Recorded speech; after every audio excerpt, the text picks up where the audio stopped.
إن الحمد لله نحمده ونستعينه ونستغفره ونعوذ بالله من شرور أنفسنا ومن سيئات أعمالنا من يهده الله فلا مضل له ومن يضلل فلا هادي له وأشهد أن لا إله إلا الله وحده لا شريك له وأشهد أن محمدًا عبده ورسوله أما بعد فإن خير الحديث كتاب الله وخير الهدي هدي محمد صلى الله عليه وسلم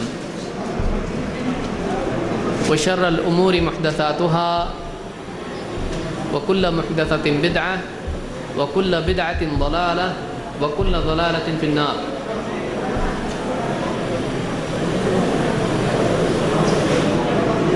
قال سبحانه وتعالى ولا تبغ الفساد في الأرض إن الله لا يحب المفسدين.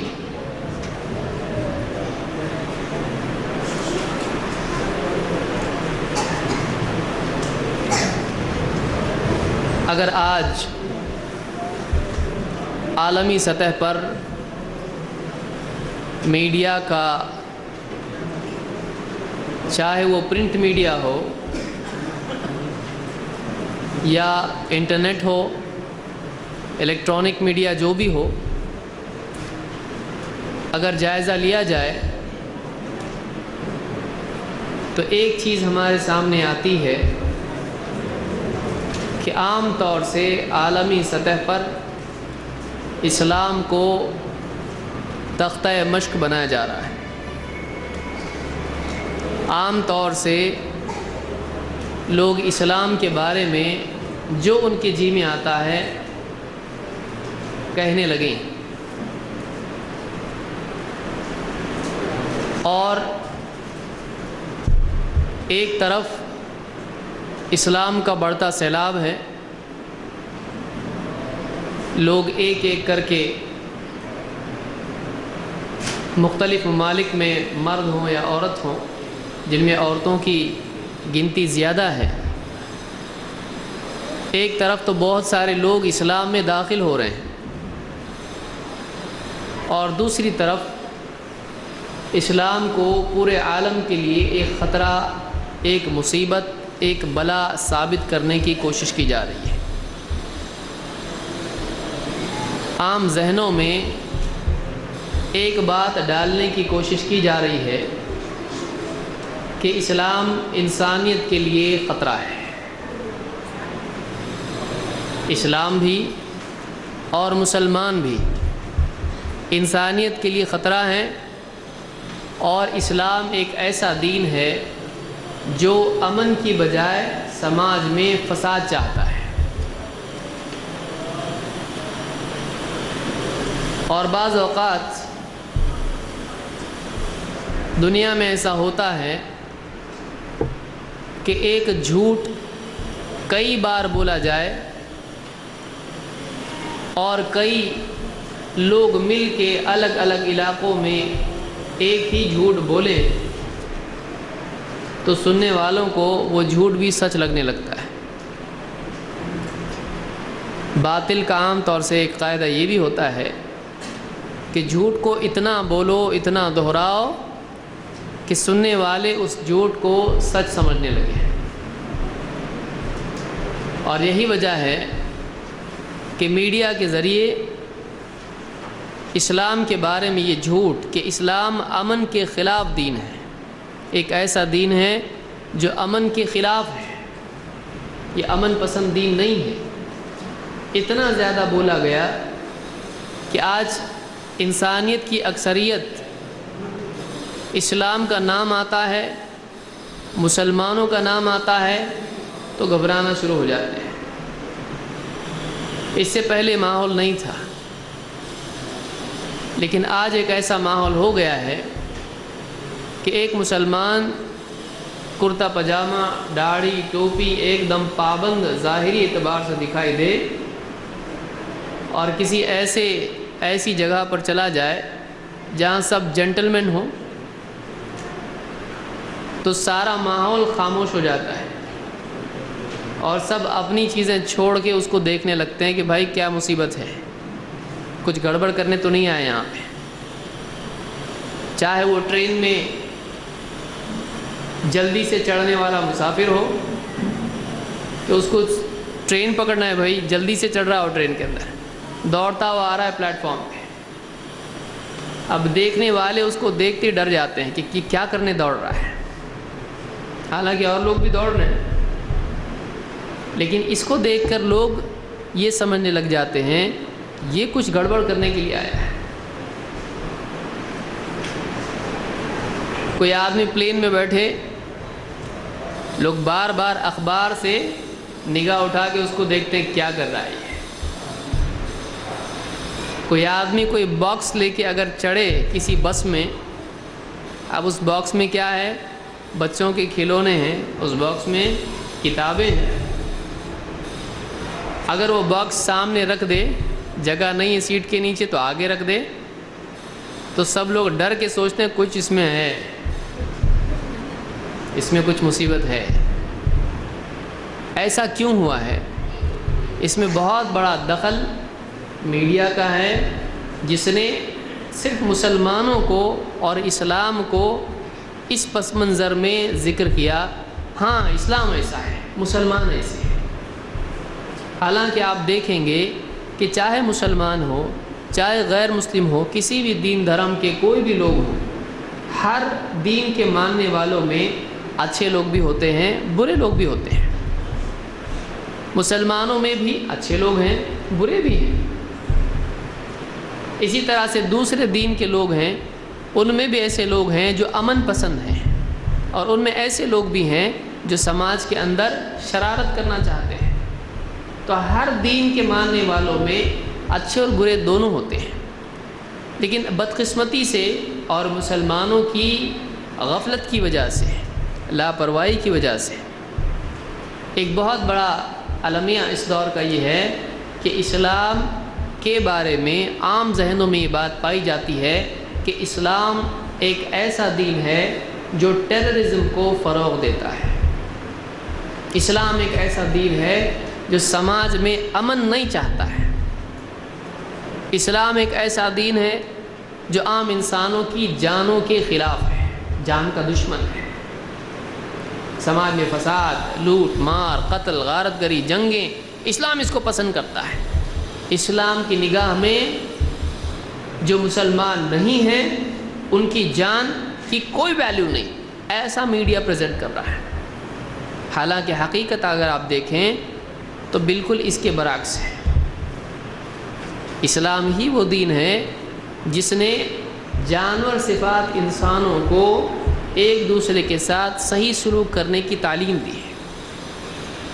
لوگ آپس میں جنگوں میں پڑے ہوئے تھے، اسلام وہ دین ہے جس نے آ کر ان لوگوں کو آپس میں مل جل کر رہنا سکھایا۔ آپ دیکھیے مدینہ میں کیا تھا، اوس اور خزرج نام کے دو قبیلے تھے، آپس میں جنگ کرتے تھے، اور ان کی جنگیں کئی سالوں تک چلتی تھیں، نسلوں تک چلتی تھیں۔ جب اسلام آیا اور ان کی زندگی میں اسلام داخل ہوا تو انہوں نے آپس میں لڑنا چھوڑ دیا اور یہ ایک دوسرے کے بھائی بن گئے۔ اسلام سے پہلے جنگی ماحول ایسا تھا کہ اس میں اچھے برے کی کوئی تمیز نہیں تھی۔ ایک بادشاہ جب کسی ملک پر قابو پاتا تو اس ملک کے سارے لوگوں کو کھدیڑ دیتا اور جس کے ساتھ جو چاہتا سلوک کرتا، عورت، مرد، بچے، قیدی، آزاد، سب کے ساتھ جو سلوک کیا جاتا، کوئی پوچھنے والا نہیں تھا کہ تم نے ایسا کیوں کیا۔ عورتوں کی عزت کا کیا حال تھا، بچوں کی جانوں کا کیا حال تھا، قیدیوں کے ساتھ سلوک کا کیا معاملہ تھا۔ اسلام سے پہلے کوئی قاعدے قانون نہیں تھے، اور اگر تھے بھی تو اس پر کوئی عمل نہیں کرتا تھا۔ اسلام نے آنے کے بعد انسان کو جہاں امن کی تعلیم دی، وہاں مجبوری کے حالات میں جنگ اگر کرنی پڑے تو جنگ کے بھی قاعدے اور ضابطے رکھے، کہ ایسے قاعدے رکھے جو ایک انسان کے لیے انسانیت سے گرا ہوا قاعدہ نہ ہو۔ ایسا قاعدہ رکھا کہ واقعی انصاف اور عدل کا تقاضا ہے کہ ایسا کیا جائے۔ امن کا یہ مطلب نہیں ہے کہ جو آدمی جو کرنا چاہے اس کو کرنے دیا جائے. کیا یہ مطلب ہے؟ اگر ایسا ہو تو اب بتائیے دنیا میں کسی بھی ملک میں پولیس نہیں رہے گی. بھائی امن کا مطلب یہ کہ کوئی کسی کو چھیڑے نہیں تو ٹھیک ہے. کسی ملک میں کوئی پولیس نہ رہے, کسی ملک میں کوئی ملٹری نہ رہے. کیا آپ ایسے ملک میں امن کا تصور کر سکتے ہیں؟ نہیں. ایک ڈیفینسو پاور ہونا ضروری ہوتا ہے ہر ملک کے اندر, اور وہ ضروری ہے. ہمارا ملک ہو یا دوسرے جتنے بھی ممالک ہوں, اس کی اپنی فوج ہوتی ہے, اس کی اپنی پولیس ہوتی ہے, اس کے اپنے ہتھیار ہوتے ہیں. تو ہر ملک میں قاعدہ ہوتا ہے, اس کو کوئی غلط نہیں سمجھتا ہے. اسلام کے بھی کچھ قواعد ہیں کہ اسلامی حکومت جہاں ہے وہاں فوج ہوگی, اس کی وہاں اس کے اپنی ٹیکنالوجی ہوگی, وہاں اس کے اپنے ہتھیار ہوں گے, یہ ساری چیزیں ہوں گی. یہ کوئی غلط بات نہیں. آج اتنا ڈرا دیا گیا ہم کو کہ آج آدمی ایک دم ڈرتا ہے. جنگ کا مطلب سن کے نہیں, جنگ نہیں ہے اسلام میں. اسلام میں بھی جنگ ہے لیکن مجبوری کے حالات میں.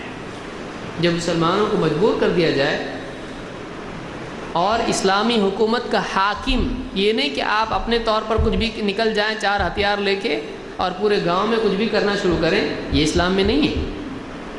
لیکن اسلامی حکومت جہاں پر ہے, اسلامی حاکم جہاں پر ہے, مسلمانوں کا خلیفہ ہے, مسلمانوں کا حاکم ہے, بادشاہ ہے, سلطان ہے, امیر ہے, ایسے ماحول میں اگر مسلمانوں کی جان و مال کو خطرہ لاحق ہوتا ہے تو ایسی صورت میں یہ اپنا دفاع کر سکتے ہیں. اسلام نے اجازت دی ہے. مکی دور میں ان کو اجازت نہیں تھی, مسلمانوں پر ظلم ہوتا تھا, ان کو صبر کی تلقین کی گئی تھی. لیکن جب مکہ سے مدینہ ہجرت کر کے اللہ کے نبی صلی اللہ علیہ وسلم اور صحابہ گئے تو وہاں ان کو اجازت دے دی گئی, اب تم کو اجازت ہے جنگ کی. یہ خود اس بات کی دلیل ہے کہ اسلام میں اتنا برداشت کرنے کے بعد جنگ کی اجازت دی. اور پھر اس کے قواعد بھی ہیں جیسا کہ آگے آئے گا. تو ایک بات یاد رکھیں کہ کسی جھوٹ کے بار بار دہرانے سے, عام ہو جانے سے, ہر زبان پر آنے سے وہ جھوٹ سچ نہیں ہوتا ہے. زیادہ لوگ اگر کسی جھوٹ کو دہرائیں تو وہ جھوٹ سچ نہیں ہو جاتا ہے. اور امن کا یہ مطلب نہیں ہے کہ کسی حکومت میں کوئی فوج نہ ہو, کسی حکومت میں کوئی پولیس نہ ہو, کسی حکومت میں کوئی جیل نہ ہو. امن کا یہ مطلب نہیں ہے. امن کی حفاظت کے لیے بھی طاقت کی ضرورت ہوتی ہے. امن کی حفاظت کے لیے بھی زور چاہیے ہوتا ہے. دنیا کا ہر ملک اس قاعدے کو مانتا ہے اور اسلام بھی اس کو تسلیم کرتا ہے. مسلمانوں کے پاس بھی طاقت ہونا چاہیے, لیکن اسلامی خلافت اور اسلامی حکومت کے اندر کی بات میں کر رہا ہوں. تو اللہ تعالیٰ نے اور اللہ کے رسول صلی اللہ علیہ وسلم نے ہم کو سماج میں امن قائم کرنے کے اعتبار سے رہبری دی ہے. اور آج کے اس پس منظر میں جس میں اسلام کے بارے میں لوگ غلط فہمی میں مبتلا ہیں کہ اسلام ایک ایسا دین ہے جو دہشت گردی سکھاتا ہے, یہ بالکل جھوٹ ہے. اگر ایسا ہوتا تو مسلمان جس ملک میں غالب آئے وہاں سے غیر مسلموں کا صفایا کر دیتے ہیں. لیکن آپ دیکھیں گے کہ جتنے ممالک ہیں جہاں مسلمان غالب آئے, ان کی فوجیں غالب آئیں, وہاں پر انہوں نے غیر مسلموں کے ساتھ زیادتی نہیں کی بلکہ ان کے ساتھ احسان کا معاملہ کیا. اور کئی لوگ اسلام کے اس عدل اور اسلام کی سادہ تعلیمات کو دیکھ کر مسلمان ہو گئے. کوئی اگر یہ سمجھتا ہے کہ اسلام طاقت کے زور پر پھیلا ہے, تلوار کے زور پر پھیلا ہے, حکومت کے زور پر پھیلا ہے, تو میں سمجھتا ہوں کہ آج اس وقت عالمی سطح پر مسلمانوں کی کوئی سیاسی طاقت موجود نہیں ہے جس سے ڈر کے آدمی کچھ زبردستی مسلمان بنا رہے, مجبوراً مسلمان بنا رہے. آج کئی لوگ ہیں جو جانتے ہیں کہ ہمارے پوروج مسلمان نہیں تھے, لیکن آج بھی ان کو اسلام کیوں باندھے ہوئے ہیں؟ اس لیے کہ آج ان کو معلوم ہے کہ واقعی یہی وہ دین ہے جس میں انسان کی نجات ہے. آج کسی کو کوئی طاقت روکنے والی نہیں اسلام سے, اسلام چھوڑنے سے. لیکن آج آج اس دور میں بھی جبکہ سیاسی اعتبار سے مسلمان تنزل کا شکار ہیں، مادی اعتبار سے تنزل کا شکار ہیں، اور سائنسی اعتبار سے، علمی اعتبار سے، دینی اعتبار سے تنزل کا شکار ہیں، ہر اعتبار سے مسلمانوں کا آج نچلا معاملہ ہونے کے باوجود، کمزور معاملہ ہونے کے باوجود آج بھی ساری دنیا میں پڑھے لکھے لوگ مسلمان ہو رہے ہیں۔ یہ کون سی طاقت ہے؟ یہ واقعی اسلام کی نظریاتی طاقت ہے، یہ آئیڈیالوجیکل پاور ہے اسلام کا، کہ ایک آدمی واقعی اسلام کو اگر پڑھے، سمجھے، سنے تو ایسا آدمی اسلام کی حقانیت سمجھے بغیر نہیں رہ سکتا ہے۔ لیکن اس میں نے جیسا کہ ابتدا میں ذکر کیا کہ آج جو عالمی سطح پر جو کئی لوگ ہیں جن کو غلط فہمی میں ڈال دیا گیا ہے، اس میں ایک بہت بڑا رول ہمارا بھی ہے، ایک بہت بڑی غلطی ہماری بھی ہے۔ ہم نے وہ پیغام جو اسلام کا ہمارے پاس تھا، ہم نے اس کو لوگوں تک پہنچایا نہیں۔ لوگوں کے ذہنوں میں جو غلط فہمی اسلام کے بارے میں تھی، ہم نے علمی سطح پر اس کو دور کرنے کی کوشش تو کی نہیں، لیکن اپنے برے کردار کی وجہ سے کئی لوگوں کو ان الزامات پر یقین کرنے والا ہم نے بنا دیا۔ آج مسلمان اگرچہ بہت بڑا کچھ کرتا تو نہیں ہے، لیکن میں اپنے علاقوں میں جھگڑے فساد کے لیے مشہور ہیں۔ اب لوگوں نے اس کا فائدہ اٹھا لیا، کہا یہ ٹیررزم والے لوگ ہیں۔ حالانکہ چھوٹا موٹا جھگڑا ایک اور چیز ہوتی ہے اور ٹیررزم ایک اور چیز ہے۔ اسلام ٹیررزم کو سپورٹ نہیں کرتا ہے، ٹیررزم اسلام میں جائز نہیں ہے۔ ہم یہ نہیں کہتے کہ مسلمان کو ٹیررسٹ ہونا چاہیے،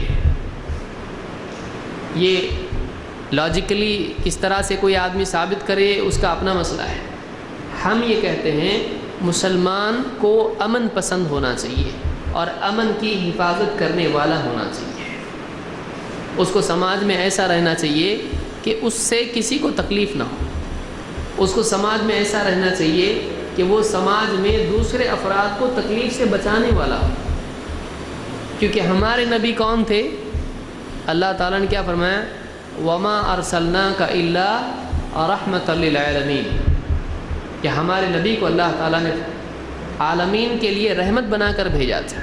اور آپ نے صحابہ سے بھی یہی بات کہی کہ تم رحمت بنا کر بھیجے گئے ہو، تم آسانی پیدا کرنے والے بنا کر بھیجے گئے ہو، مشکل پیدا کرنے کے لیے تم نہیں بھیجے گئے۔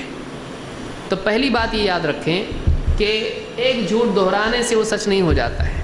دو، اسلام امن کی تعلیم دیتا ہے، اور گھر میں، سماج میں کیسے امن قائم ہو، اسلام میں اس سلسلے میں رہبری موجود ہے۔ ایک بہت بڑا موضوع ہے جس کو کم وقت میں مکمل کرنا یہ ایک بہت مشکل کام ہے، لیکن کچھ نکات اس سلسلے میں ہم دیکھیں گے کہ واقعی اسلام میں امن کی اہمیت ہے یا نہیں، یا اسلام مار پیٹ، قتل و غارت گری، دشمنی اور جانوں کو ختم کرنا سکھاتا ہے۔ کیا سکھاتا ہے اسلام؟ تو آئیے دیکھتے ہیں قرآن و سنت کی روشنی میں کہ اسلام کیا سکھاتا ہے۔ پھر ہم دیکھیں گے کہ سماج میں امن قائم کرنے کے لیے، چاہے وہ دو مسلمانوں کے بیچ میں ہو، دو خاندانوں کے بیچ میں ہو، یا دو قوموں کے بیچ میں ہو، چاہے وہ ملک کی سطح پر ہو یا وہ عالمی سطح پر ہو، سماج میں امن قائم کرنے کے لیے کس کس کی کیا کیا ذمہ داری ہے، اس کو ہم آگے دیکھیں گے۔ اللہ تعالیٰ فرماتا ہے قرآن کریم میں سورہ القصص آیت نمبر 77 میں، وَلَا تَبْغِ الْفَسَادَ فِي الْأَرْضِ، زمین میں فساد کی تلاش میں نہ رہ، زمین میں فساد پھیلانے کی کوشش مت کر۔ وَلَا تَبْغِ الْفَسَادَ فِي الْأَرْضِ، زمین میں فساد کی چاہت مت رکھ۔ إِنَّ اللَّهَ لَا يُحِبُّ الْمُفْسِدِينَ، اللہ تعالیٰ فساد پھیلانے والوں کو پسند نہیں کرتا ہے۔ اس آیت میں اللہ تعالیٰ نے دو باتیں بیان کی ہیں۔ ایک، اللہ تعالیٰ نے بتلایا کہ زمین میں فساد مت پھیلا، تو معلوم ہوا کہ اللہ تعالیٰ نے اس کا حکم دیا ہے کہ زمین میں فساد نہ پھیلایا جائے، اس سے منع کیا ہے۔ نمبر دو، اللہ تعالیٰ نے یہ بھی بتایا کہ اللہ کیسے لوگوں کو پسند کرتا ہے اور کیسے لوگوں کو پسند نہیں کرتا ہے۔ یہاں یہ بتایا گیا ان اللہ لا يحب المفسدین، اللہ فساد پھیلانے والوں کو پسند نہیں کرتا ہے، چاہے یہ فساد دینی ہو یا دنیاوی ہو، چاہے فساد عقیدے کا ہو، چاہے فساد عبادات کے اعتبار سے ہو۔ کوئی شرک و بدعت پھیلائے یہ بھی اللہ کو پسند نہیں ہے، کوئی بے حیائی پھیلائے یہ بھی اللہ کو پسند نہیں ہے، یہ بھی فساد ہے۔ اور کوئی آدمی جانوں کی یعنی ہتک کرے، لوگوں کی جانوں کا دشمن بنے اور زمین میں مال اور جائیداد اور لوگوں کی زندگیوں کو خراب کرے، یہ بھی اللہ کو پسند نہیں ہے۔ ان اللہ لا يحب المفسدین، ایسے لوگوں کو اللہ تعالیٰ پسند نہیں کرتا ہے۔ یہ قرآن کریم کی واضح آیت ہے۔ اس کے بعد کسی کو کوئی شک اور شبہ کی گنجائش نہیں رہنا چاہیے کہ اسلام میں ایسے لوگ اچھے لوگ نہیں مانے جاتے ہیں جو سماج میں فساد پھیلا ہے۔ آئیے دیکھتے ہیں اسلام کس طرح سے امن اور سلامتی کا دین ہے۔ جیسا کہ میں نے پچھلی آیت ذکر کی، اللہ تعالیٰ نے فرمایا تِلْكَ الدَّارُ الْآخِرَةُ نَجْعَلُهَا لِلَّذِينَ لَا يُرِيدُونَ عُلُوًّا فِي الْأَرْضِ وَلَا فَسَادًا، یہ آخرت کا گھر ہے، یہ آخرت کا گھر ہے۔ نَجْعَلُهَا، آخرت کی نعمتیں، یہ جنت کا گھر ہم کس کے لیے بنا رہے ہیں، ہم کس کے لیے عطا کرنے والے ہیں؟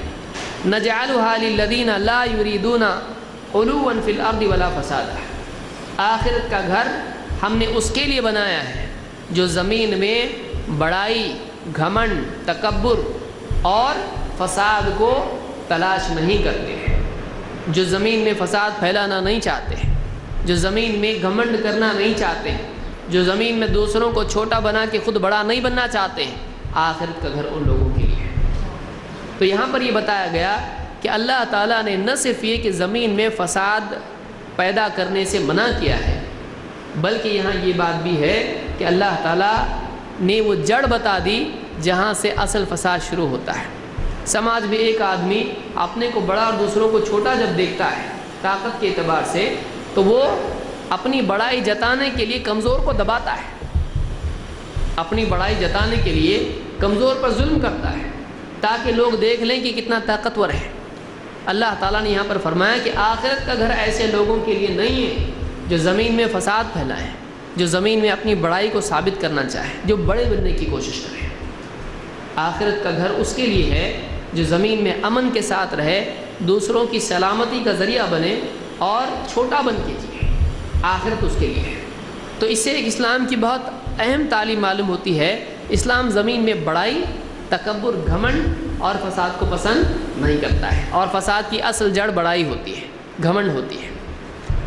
نمبر 2، فضالہ ابن عبید رضی اللہ تعالیٰ فرماتے ہیں کہ اللہ کے رسول صلی اللہ علیہ وسلم نے حجۃ الوداع کے موقع پر فرمایا الا اخبرکم بالمؤمن، الا اخبرکم بالمؤمن، کہ کیا میں تمہیں نہ بتاؤں مومن کون ہے؟ مومن کون ہے بتاؤں؟ من امنہ الناس علی اموالہم وانفسہم، آپ نے خود جواب دیا کہ مومن وہ ہے کہ جس سے من امنہ الناس علی اموالہم وانفسہم، مومن وہ ہے کہ لوگ اپنے مال اور اپنی جان کے سلسلے میں جس سے اپنے آپ کو امن میں محسوس کریں۔ دیکھیے مومن کا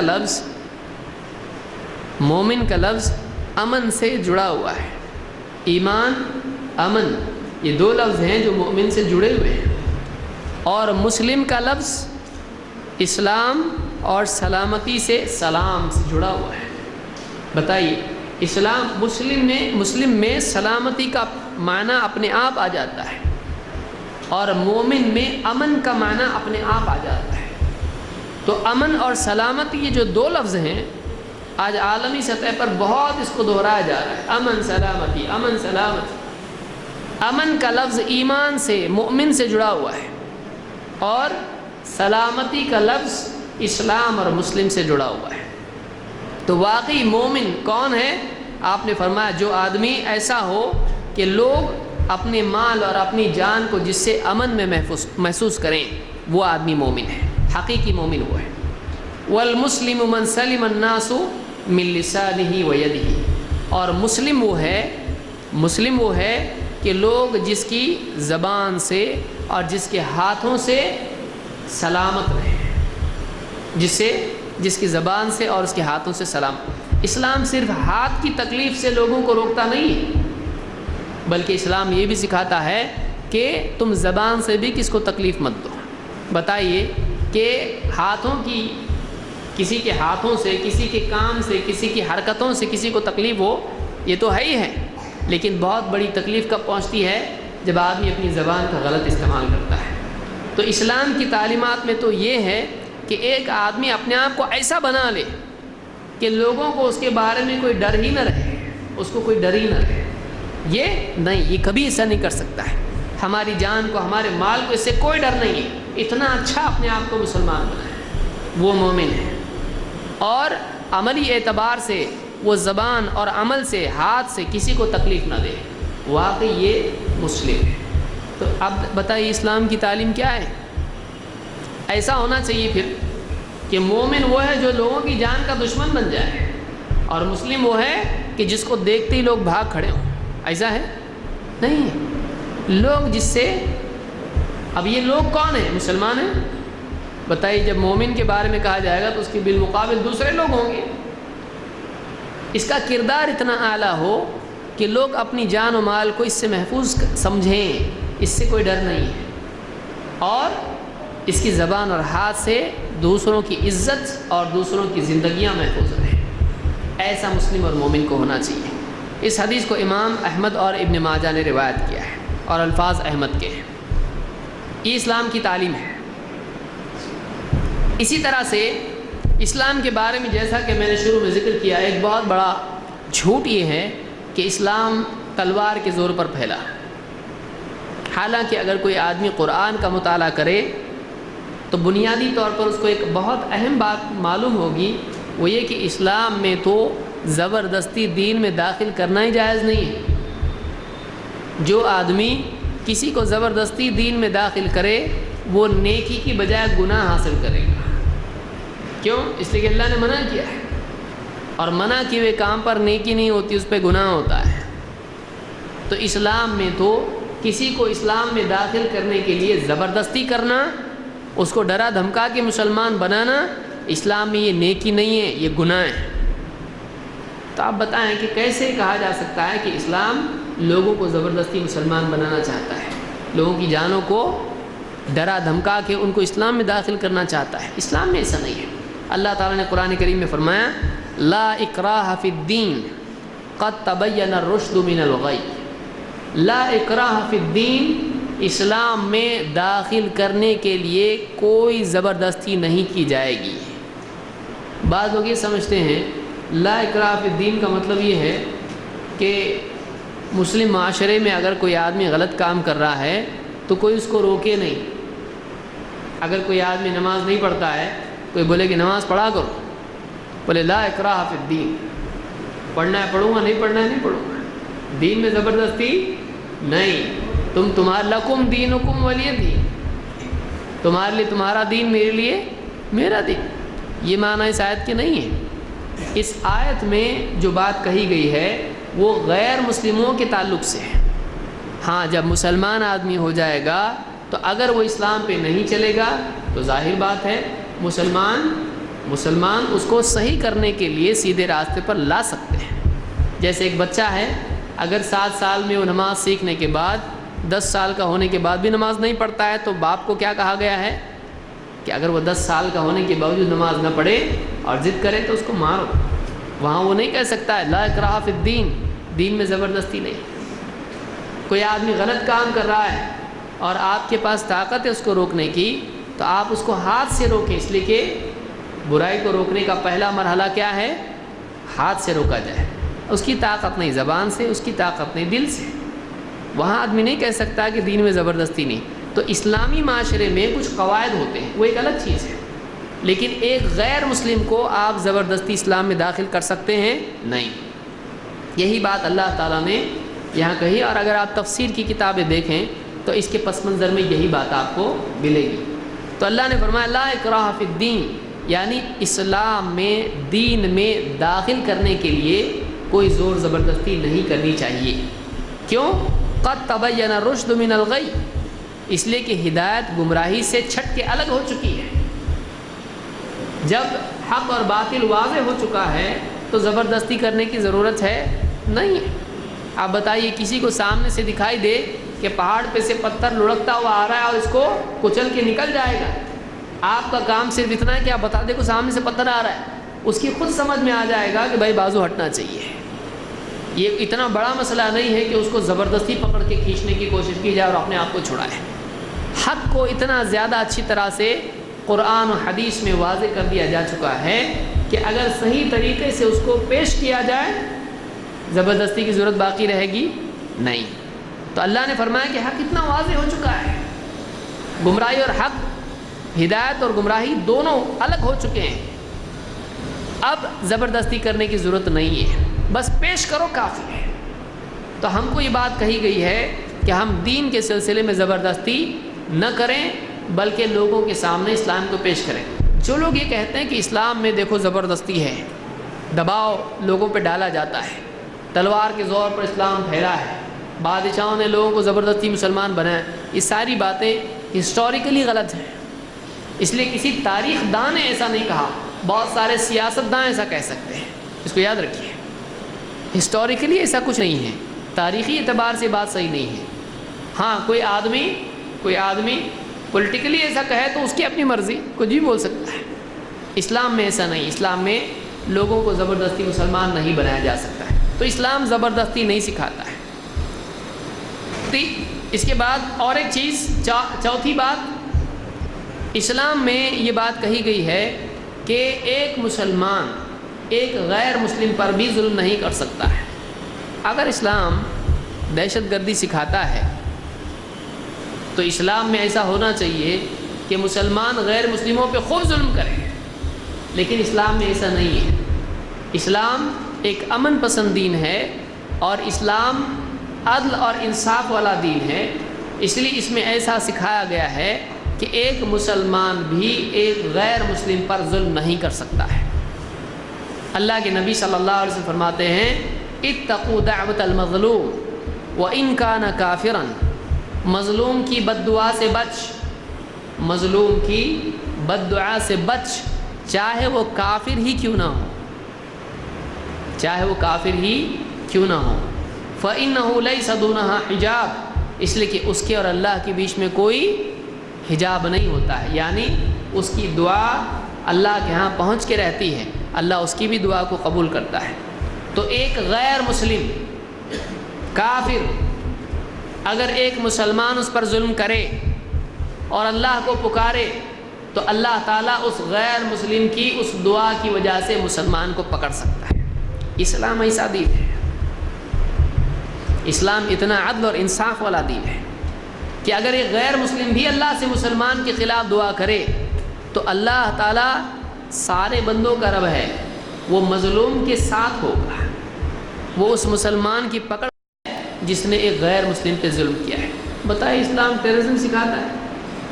یعنی اس کو کیا کہیں گے آپ دوسرے دین میں بتائیے، کسی اور دین میں بتا دیجیے اس طرح کی تعلیم کہ کسی اس دین کے ماننے والے کے بارے میں یوں ہو کہ یہ بھی اگر کسی دوسرے پر اس دین کا انکار کرنے والے پر ظلم کرے گا تو اللہ تعالیٰ جس کو وہ معبود مانتے ہیں وہ ان کو سزا دے گا۔ ایسا ہے؟ آپ کتابیں دیکھ لیں، آپ کو کیا دکھائی دے گا۔ میں دوسرے دینوں کے بارے میں زیادہ کچھ کمنٹ نہیں کرنا چاہوں گا، لیکن آپ دیکھ لیں کسی بھی دین کے ماننے والوں کی تعلیمات میں ایسی تعلیم بتا دیں، ایسی تعلیم بتا دیں جو اسلام میں ہے۔ تو اسلام میں ایک غیر مسلم پر بھی ظلم کرنا جائز نہیں ہے، چاہے وہ مسلمان ہو، چاہے وہ کتنا ہی نیک مسلمان ہو، اللہ اس کو پکڑے گا اگر وہ غیر مسلم پر ظلم کرتا ہے۔ اس حدیث کو امام احمد وغیرہ نے روایت کیا اور یہ حدیث حسن ہے، شیخ الالبانی نے اس کو حسن کہا ہے۔ اسی طرح سے اسلام کی تعلیمات میں سے یہ بھی ہے کہ اپنے دشمن سے بھی مسلمانوں کو عدل کرنا چاہیے۔ پچھلی چیز ہم نے دیکھی وہ پرسنل لیول پر تھا، انفرادی سطح پر تھا۔ اجتماعی سطح پر بھی دو قومیں ہیں، مسلمان ہیں اور دوسرے لوگ ہیں جو مسلمانوں کو نہیں مانتے بلکہ دشمن ہیں مسلمانوں کے۔ ایک ہوتا ہے غیر مسلم کافر، وہ اپنی زندگی جی رہا ہے۔ ایک ہوتا ہے کہ مسلمانوں کے دشمن، اگر کوئی قوم مسلمانوں کی دشمن ہے تو اس سلسلے میں قرآن کیا کرتا ہے، اس سلسلے میں قرآن کیا تعلیم دیتا ہے؟ اللہ تعالیٰ فرماتا ہے وَلَا يَجْرِمَنَّكُمْ شَنَآنُ قَوْمٍ عَلَىٰ أَلَّا تَعْدِلُوا اعْدِلُوا هُوَ أَقْرَبُ لِلتَّقْوَىٰ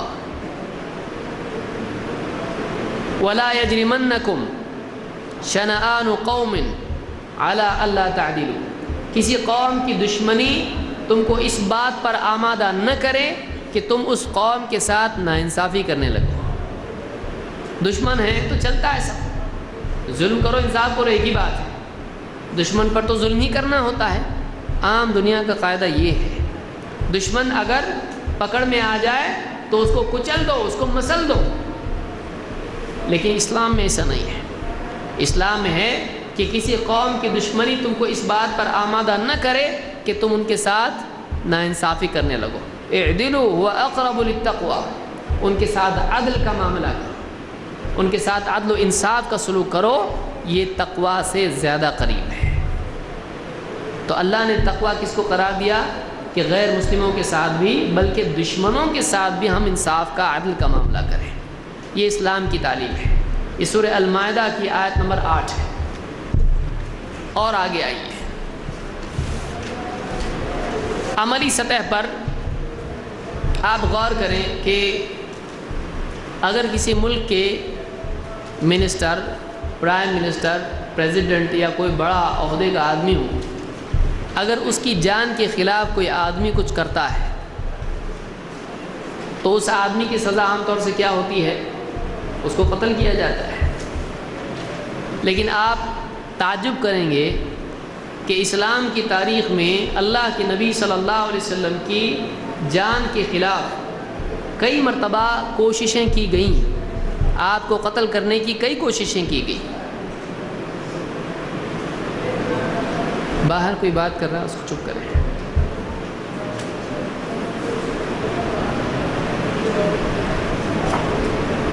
کئی مرتبہ اللہ کے نبی صلی اللہ علیہ وسلم کو قتل کرنے کی کوشش کی گئی، لیکن ایسے آدمی، ایک آدمی کافی ہے،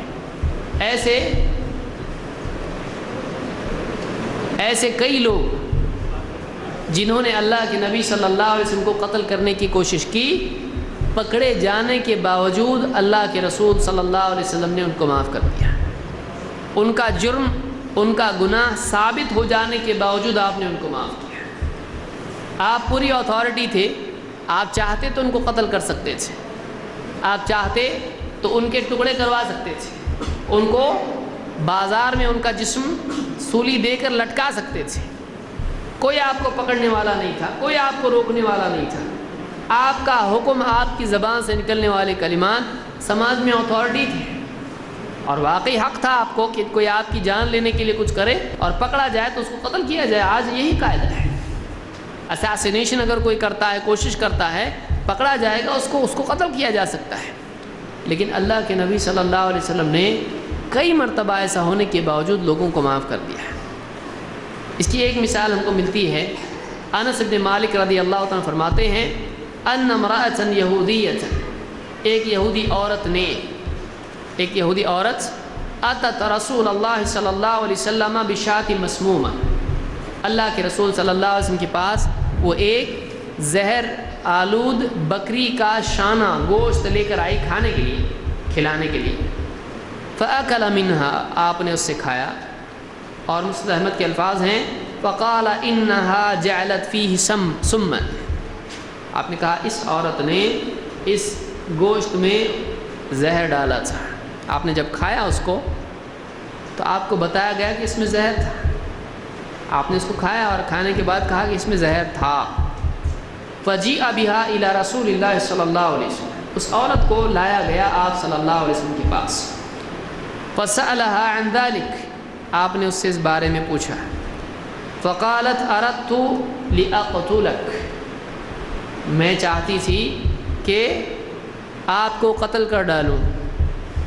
کیوں کیا تو نے ایسا؟ قتل کرنے کے لیے۔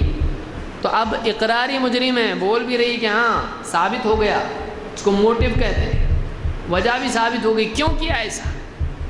قال ما كان الله ليسلطك على ذاك، آپ نے فرمایا، اس نے کہا میں آپ کو قتل کرنا چاہتی تھی، آپ نے کہا اللہ تھوڑی تجھ کو میرے اوپر قدرت دے گا، ایسا تھوڑی ہے کہ تو چاہے مجھ کو قتل کرنا کر ڈالے، ایسا نہیں ہو سکتا ہے۔ زندگی موت کس کے ہاتھ میں ہے؟ اللہ کے ہاتھ میں ہے۔ تو اللہ تھوڑی تجھ کو میرے اوپر قدرت دے گا۔ قالوا الا نقتلها، صحابہ نے پوچھا اللہ کے رسول کیا اس عورت کو ہم قتل نہ کر دیں؟ قال لا، آپ نے کہا نہیں۔ اور صحابی کہتے ہیں فما زلت اعرفها في لهوات رسول اللہ صلی اللہ علیہ وسلم۔ لہوات اس کو کہتے ہیں جو حلق میں جو اندر کی طرف جو حصہ گوشت کا دکھائی دیتا ہے، تالو جس کو بہت سارے لوگ کہتے ہیں، یہ حلق ہوتا ہے اندر۔ تو آپ کو زہر جو دیا گیا اس سے تکلیف جو ہوتی تھی، آپ کو بعد کے زمانے میں اس زہر کی وجہ سے بہت تکلیف ہوتی تھی، اور ہمیشہ صحابی کہتے ہیں میں دیکھتا تھا کہ آپ کو اس سے تکلیف ہوئی، اس زہر دینے سے آپ کو تکلیف ہوتی تھی۔ اللہ نے آپ کو بچا لیا، لیکن آپ کو اس سے تکلیف ہوتی تھی اس زہر کی وجہ سے، کہ بہت اس نے سوچا ہوگا ایک دم نمبر 1 زہر دیا ہوگا کہ کام ہی پورا کرنا ہے تو اچھا زہر لو، ایسا زہر مت لو جس سے کچھ ہو نہیں۔ تو اس نے اللہ کے نبی صلی اللہ علیہ وسلم کو قتل کرنے کی کوشش کی، پکڑی گئی، پوچھنے پر اس نے اقرار کیا، لیکن صحابہ نے جب پوچھا اللہ کے رسول اس کو قتل کریں، آپ نے کہا نہیں۔ آپ بتائیے اگر اللہ کے نبی صلی اللہ علیہ وسلم ایک ظالم اور جابر حکمراں ہوتے نعوذ باللہ، اگر آپ ٹیررسٹ ہوتے جیسا کہ بہت سارے لوگ سمجھتے ہیں، اگر آپ لوگوں کی جانوں کے دشمن ہوتے، خونخوار ہوتے نعوذ باللہ، تو آپ بتائیے کیا اس سے اچھا موقع نہیں تھا؟ لوگوں کا تو دعویٰ کیا ہے؟ بے گناہوں کو قتل کرتے تھے، یہ گناہ گار ہے، کون سی دنیا کی حکومت اس کو قتل کرنے سے منع کرے گی؟ بتائیے کیا اس کا جرم نہیں ہے؟ حاکم ہے ملک کا، اس کو قتل کرنے کی کوشش کی اور مان لیا ہاں میں نے کیا ایسا، اس کو کوئی ندامت نہیں، کوئی شرمندگی نہیں، میں نے جو کی غلط کی نہیں، جو کی میں نے صحیح کی۔ آپ بتائیے اس کو سزا دی اللہ کے رسول صلی اللہ علیہ وسلم، چھوڑ دیا اس کو؟ چھوڑ دیا اس کو؟ کون چھوڑتا ہے؟ آج چھوڑے گا کوئی؟ جو لوگ اسلام کے اوپر انگلی اٹھاتے ہیں آج وہ ایسے آدمی کو چھوڑ کے بتائیں؟ نہیں چھوڑتے۔ تو یہ ٹیررسٹ ہو گئے، وہ نہیں، یہ احسان ہے۔ سزا دینا صحیح ہے، اگر کوئی ایسا ہے تو اس کو سزا دی جائے تاکہ دوسرے لوگ ایسی چیزوں سے بچیں۔ لیکن اللہ کے نبی صلی اللہ علیہ وسلم رحمۃ للعالمین تھے، آپ نے دیکھا یہ میرے بارے میں ہے، مجھ کو اختیار ہے اس کو معاف کرنے کا، آپ نے معاف کر دیا۔ ہاں اگر کسی اور کو قتل کیا جاتا تو آپ اس کا بدلہ دلاتے، اس لیے کہ جان کے بدلے جان ہے، وہ اس کی جان ہے، اس کے گھر والے طے کریں گے کیا کرنا ہے۔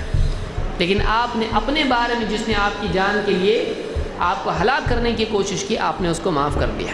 تو ایک ایسا انسان جو خونخوار ہو اور لوگوں کی جانوں کا دشمن ہو، یہ ایسا نہیں کر سکتا ہے، کہ وہی آدمی کر سکتا ہے، وہی انسان کر سکتا ہے جس کے دل میں رحمت ہو اور جو لوگوں کو معاف کرتا رہتا ہو۔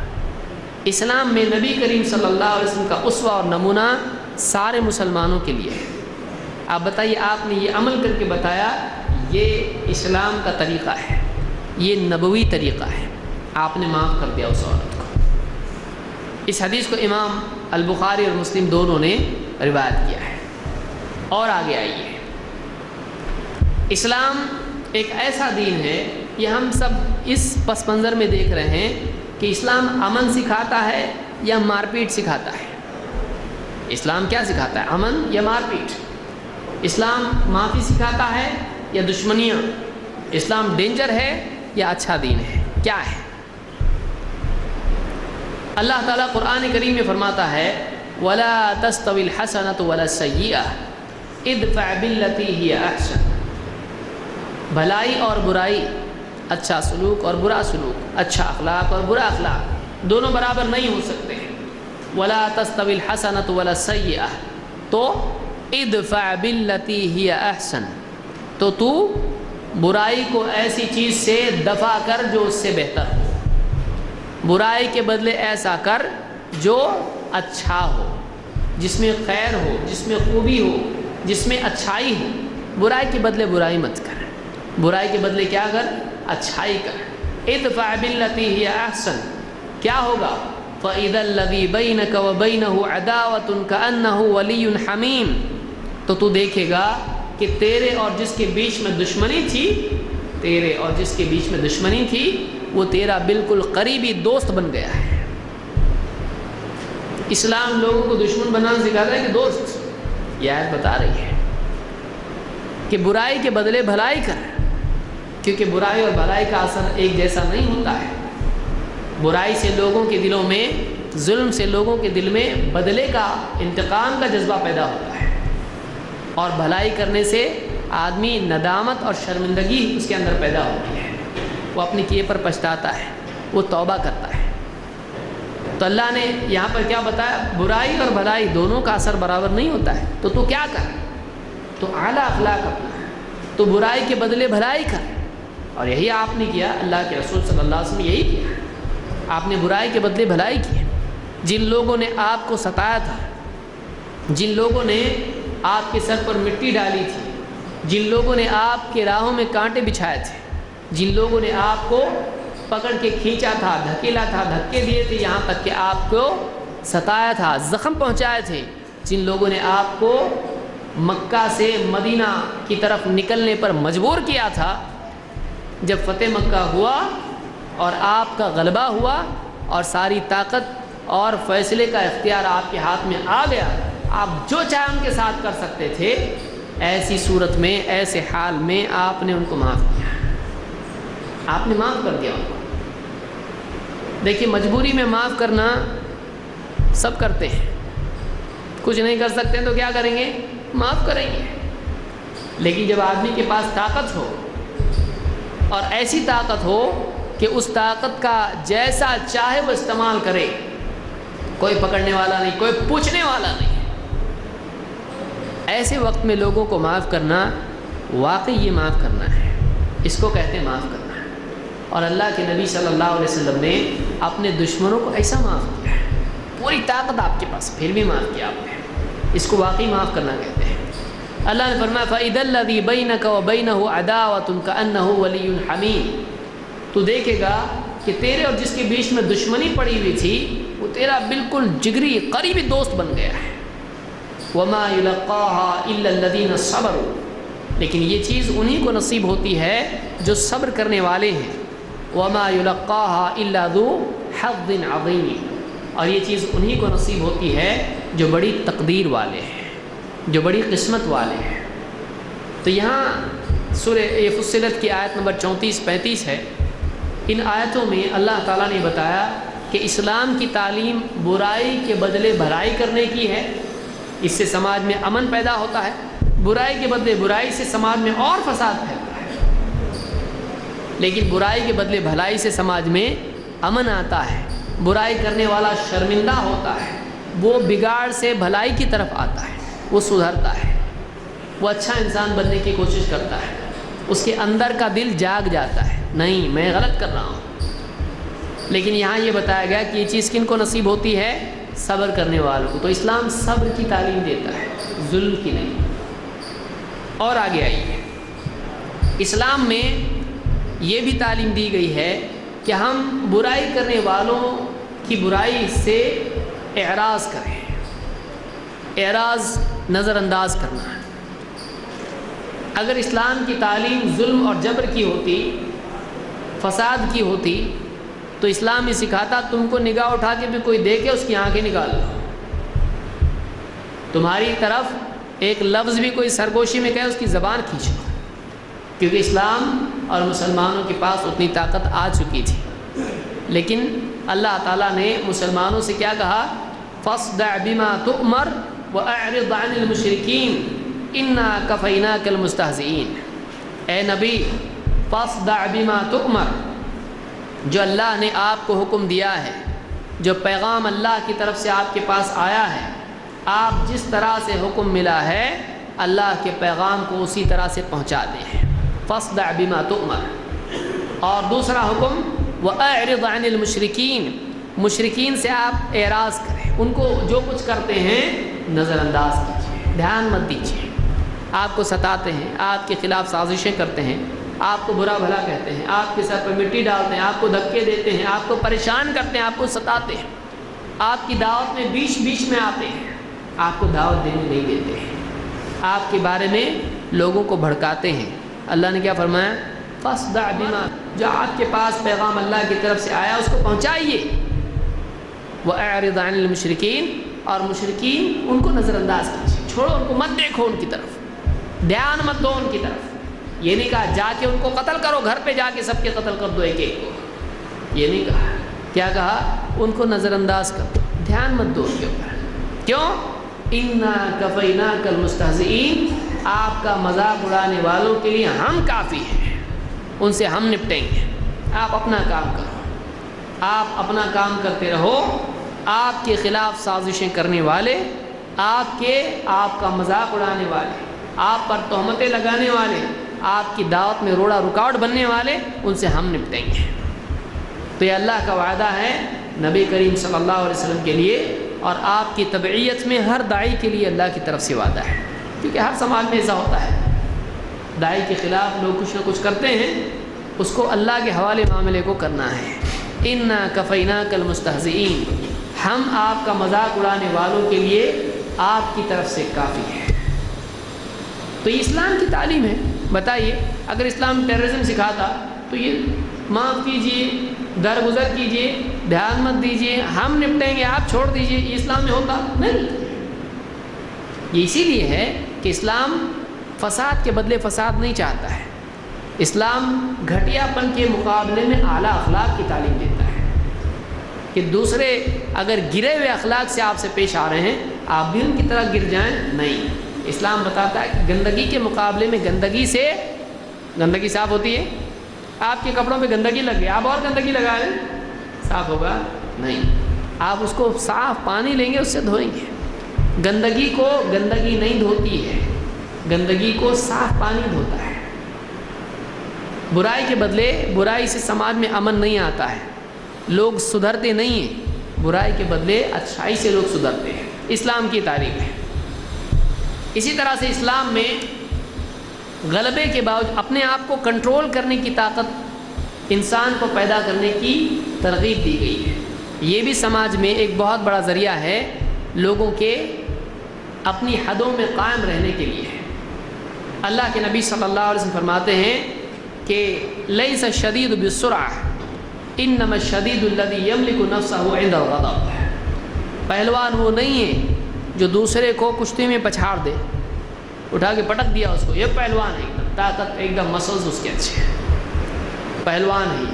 آپ نے کہا اصل پہلوان یہ نہیں ہے جو دوسرے کو پچھاڑے، اصل پہلوان وہ ہے جو غصے کی حالت میں اپنے آپ کو قابو میں رکھے۔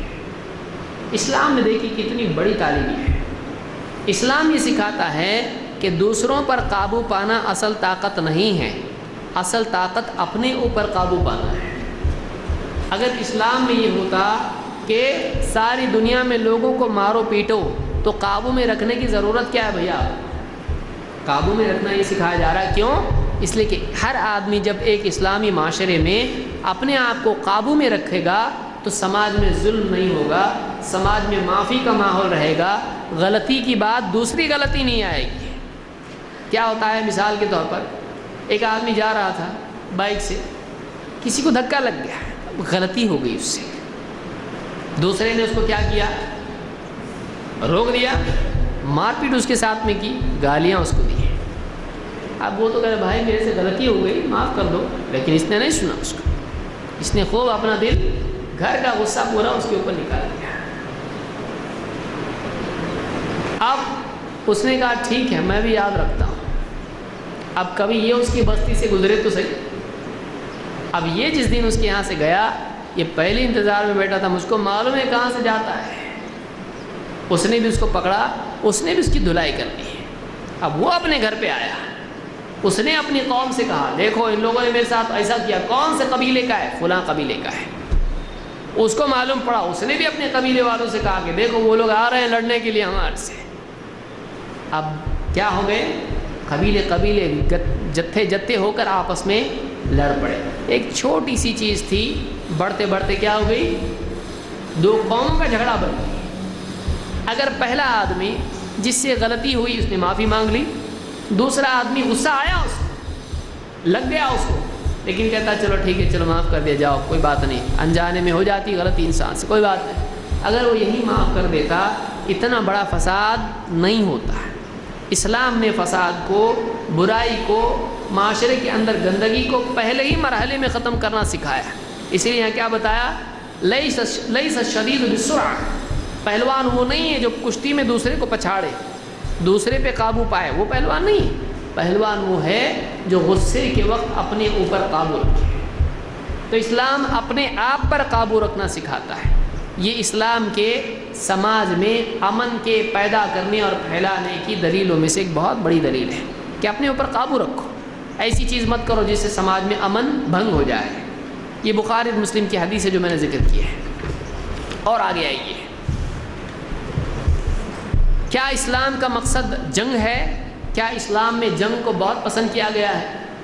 آج تو عالمی سطح پر ہی کہا جاتا ہے اسلام تو مار دھاڑ ہی سکھاتا ہے. جنگ جنگ جنگ، تلوار، بندوق، توپ، گولے.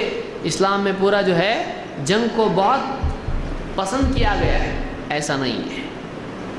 جنگ جہاں مجبوری ہو جائے، وہاں کوئی اور آپشن نہیں ہے، وہاں وہ بتایا گیا کہ ٹھیک ہے کرنا پڑے گا. اور آج ہر ملک اس کو مانتا ہے. کیوں بھائی؟ ساری دنیا کے جتنے ملک ہیں اپنا گولہ بارود سمندر میں پھینکنے کے لیے تیار ہیں تیار نہیں. اپنی ساری فوج کو بولے بھائی جاؤ چھٹی پہ، تیار ہیں نہیں.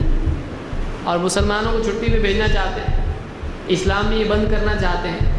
کیا دنیا کا کوئی قانون ایسا ہے کہ جو اپنے قانون سے نکال دے اس ملک میں کوئی فوج نہیں رہے گی، اس ملک میں کوئی ایمونیشن نہیں رہے گا؟ کوئی ہے تیار اس کے لیے؟ نہیں. تو اسلامی ملک میں کیوں؟ اسلام کے بارے میں شک شبہ کیوں؟ اسلام کے بارے میں اسلام نے کیا غلطی کی بھائی؟ اسلام نے مسلمانوں کو، اسلامی ملک کو اپنی حفاظت کا حق دیا ہے. جیسے ہر ایک اکیلے انسان کو ہمارے یہاں پر کسی بھی ملک میں قانونی اعتبار سے حق دیا گیا ہے کہ اگر اس کی جان پہ معاملہ آ جائے وہ اپنے ڈیفنس میں لڑ سکتا ہے. تو ایسا ہر ملک میں ہوتا ہے. تو اسلام میں بھی یہ ہے کہ اگر اسلامی ملک میں کوئی دوسرا ملک حملہ کرتا ہے، اگر کوئی باہر کی طاقت حملہ کرتی ہے تو وہ اپنے دفاع میں لڑ سکتا ہے. کبھی ایسا لگتا ہے اس کو کہ فلاں جگہ ظلم ہو رہا ہے، وہ طاقت استعمال کر سکتا ہے اس کو روکنے کے لیے. اور اس کو کوئی غلط نہیں سمجھتا ہے، اس کو صرف اسلام کے بارے میں غلط سمجھا جاتا ہے. آج میڈیا اتنا زیادہ اس کو بول چکی ہے کہ انہیں گویا کہ مسلمانوں کو لوگ چاہتے ہیں کہ ایک دم یہ باادب باملاحظہ بیٹھے رہیں چپ چاپ. ایسا نہیں ہے. مسلمان غلط کام نہ کرے، اپنی طرف سے کوئی ظلم نہ کرے، اپنی طرف سے کوئی غلط کام نہ کرے، لیکن اسلامی حکومت جہاں ہے، جہاں مسلمانوں کا حاکم ہے، وہاں مسلمانوں کو اپنے دفاع کا اور اپنی طاقت کا صحیح طور سے حد میں استعمال کرنے کی پوری اجازت اور گنجائش ہے. ان کو پورا حق ہے. جنگ کے سلسلے میں اللہ تعالیٰ فرماتا ہے کلما اوقدوا نارا للحرب اطفأها اللہ. مشرکین اور یہود اور جو بھی یہود کے بارے میں اللہ نے کہا کہ کلما اوقدوا نارا، کہ جب کبھی یہ آگ جنگ کی بھڑکانے کی کوشش کرتے ہیں تو اطفأها اللہ، اللہ تعالیٰ اس کو بجھا دیتا ہے. جب کبھی یہ یہود جنگ کی آگ بھڑکانے کی کوشش کرتے ہیں اللہ تعالیٰ اس آگ کو بجھا دیتا ہے. اب بتائیے اسلام نے جنگ کی آگ کو بھڑکانے کو پسند کیا ہے؟ نہیں. اور یہ کام کون کرتا تھا اس دور میں؟ یہودی. مسلمانوں کو، مشرکین کو آپس میں لڑانے کی کوشش کرتے تھے. اللہ تعالیٰ نے فرمایا جب کبھی یہ یہودی جنگ کی آگ بھڑکانے کی کوشش کرتے ہیں، کون اس کو بجھاتا ہے؟ اللہ اس کو بجھاتا ہے. اگر اسلام میں جنگ بہت اچھی چیز ہوتی، لڑتے رہو، اگر ایسا ہوتا تو آپ بتائیے اللہ کیوں بجھاتا اس آگ کو؟ اللہ نے کیا فرمایا؟ اطفأها اللہ. اور کہا وَيَسْعَوْنَ فِي الْأَرْضِ فَسَادًا. اور یہ یہودی زمین میں فساد پھیلاتے پھرتے ہیں. وَاللَّهُ لَا يُحِبُّ الْمُفْسِدِينَ. اللہ تعالیٰ فساد پھیلانے والوں کو پسند نہیں کرتا ہے.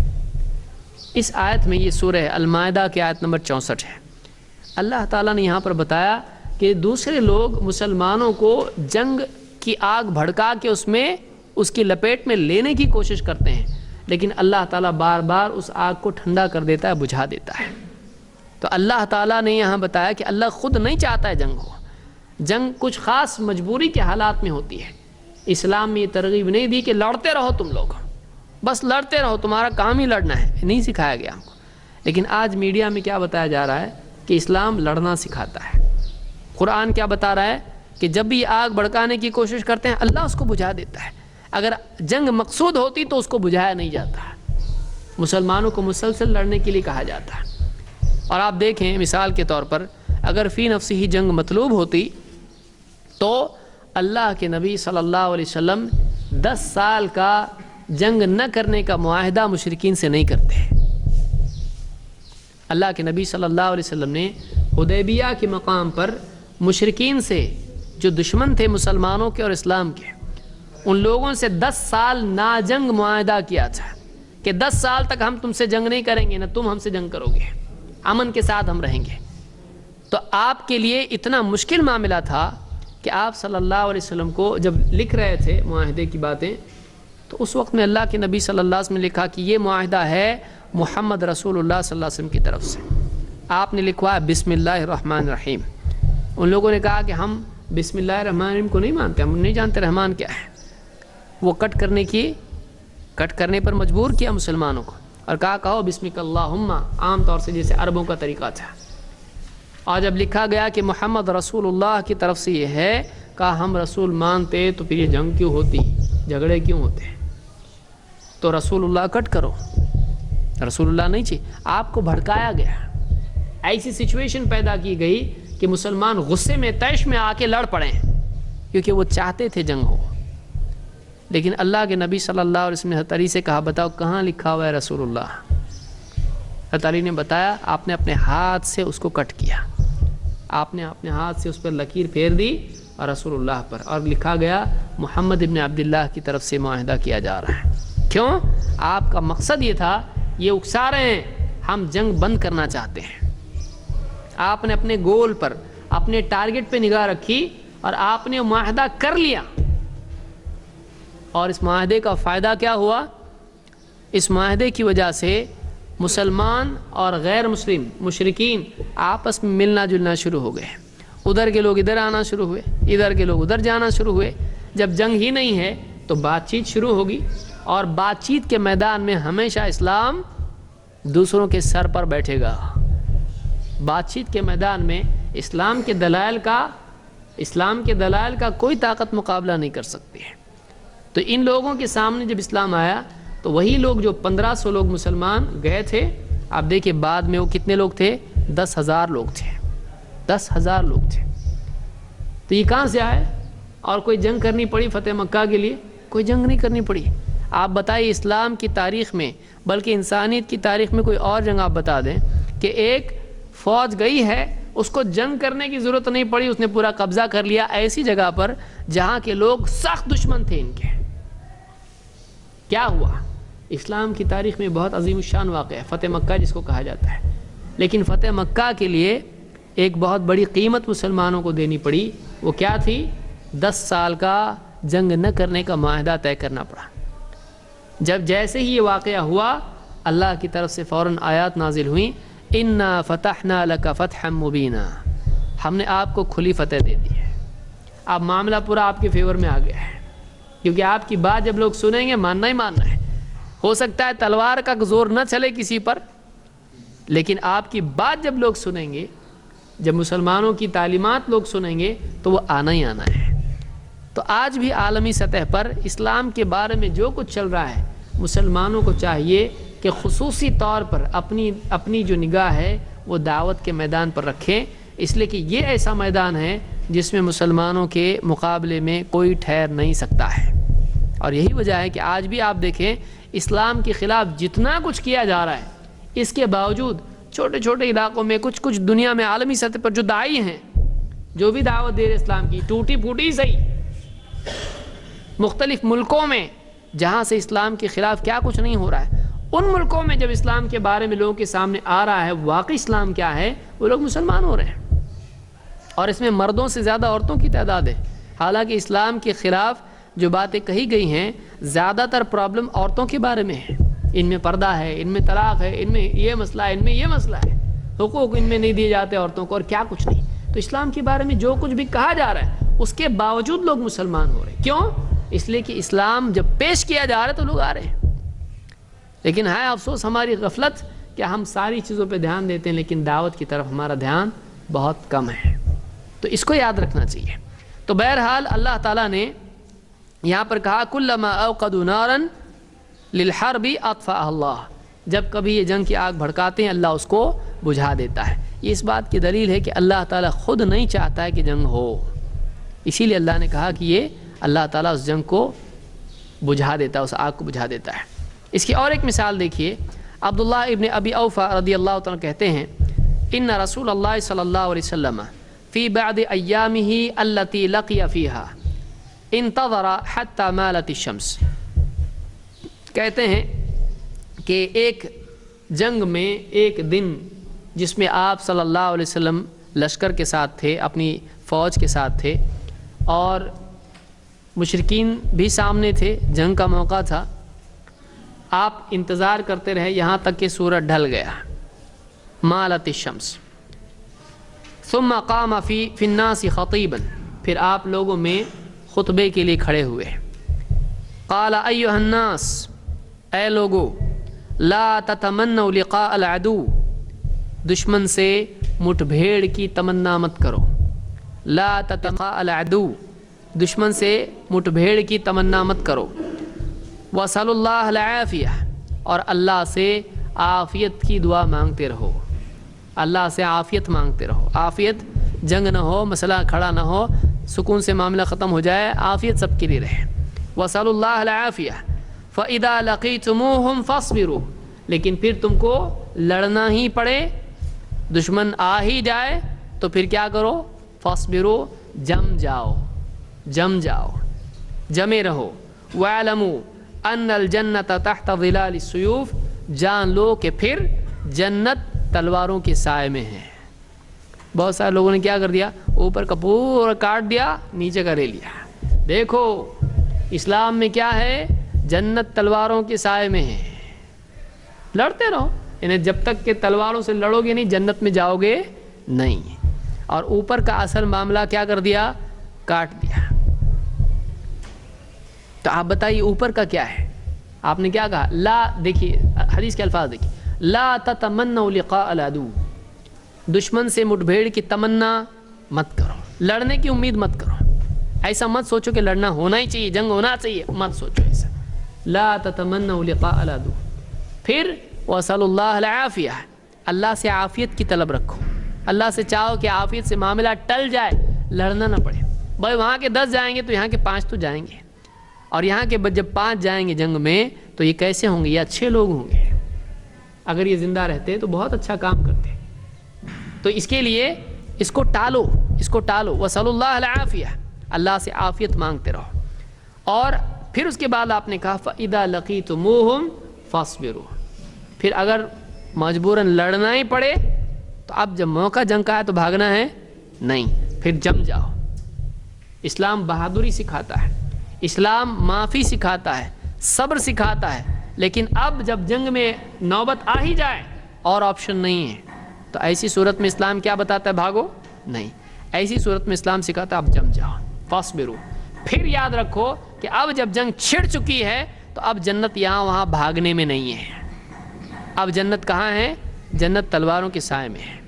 تو یہ پورا کانٹیکسٹ ہے حدیث کا، لیکن بہت سارے نیوز پیپر والوں نے کیا کیا، بہت سارے میڈیا والوں نے کیا کیا، دیکھو اسلام میں کیا ہے، جنت تلواروں کے سائے میں ہے، تو لڑنا سکھاتا ہے اسلام، ٹیررسٹ مسلمانوں کو بنانا چاہتا ہے، لیکن اصل بات کیا تھی اور کیا ہو گئی۔ اس لیے بہت سارے غیر مسلم اگر واقعی اسلام کو اس کی اصل تعلیمات کی صورت میں دیکھیں، اس کے پس منظر میں دیکھیں، تو ان کی غلط فہمی دور ہو سکتی ہے۔ کوئی بھی آدمی نہیں کہے گا کہ جنگ چھڑ جائے تو بھاگنا چاہیے، کیوں بھائی ہمارے ملک کی فوج بھاگے گی تو سواگت کریں گے ان کا، کسی بھی ملک کی فوج بھاگ کے آئے گی، بھاگ کے آئے، صبر کیا ہم لوگوں نے، بہت معاف کر دیے سب کو، دشمن کو کیا کریں گے، سواگت کریں گے ان کا، برا مانا جائے گا۔ جنگ چھڑ جانے کے بعد پھر بھاگنا نہیں ہوتا ہے، یہ اسلام کی بھی تعلیم ہے، یہ اسلام کی تعلیم ہے۔ اس کو امام البخاری اور مسلم دونوں نے روایت کیا ہے۔ اسی طرح سے اسلام میں امن کے لیے ایک اور راستہ اور طریقہ بتایا گیا ہے، وہ یہ ہے کہ جب 2 لوگوں میں جھگڑا ہو تو کچھ لوگ صلح کریں، بلکہ خود مسلمانوں کی طرف سے صلح کی کوشش ہو۔ صلح کس کو کہتے ہیں، کمپرومائز جس کو آپ کہتے ہیں، کہ جھگڑا ختم ہو جائے، بھائی تم ان کو معاف کرو، تم ان کو معاف کرو، معاملہ ختم کر دو، یا تم مت لڑو تم بھی مت لڑو، لڑائی بند، ختم، صلح اس کو کہتے ہیں، ہم دونوں امن کے ساتھ رہیں گے۔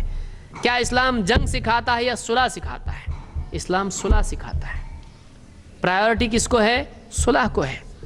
اللہ تعالیٰ فرماتا ہے وَإِن جَنَحُوا لِلسَّلْمِ فَاجْنَحْ لَهَا وَتَوَكَّلْ عَلَى اللَّهِ، اگر یہ مشرکین جو تم سے جنگ کر رہے ہیں، اگر وہ صلح کی طرف، اگر وہ امن کی طرف، سلم یعنی اگر وہ سلامتی کی طرف، جنگ چھوڑنے کی طرف مائل ہو جائیں، اگر وہ جنگ چھوڑنے کی طرف، امن کی طرف، صلح کی طرف مائل ہو جائیں تو اے نبی فَاجْنَحْ لَهَا، تم بھی اس طرف مائل ہو جاؤ۔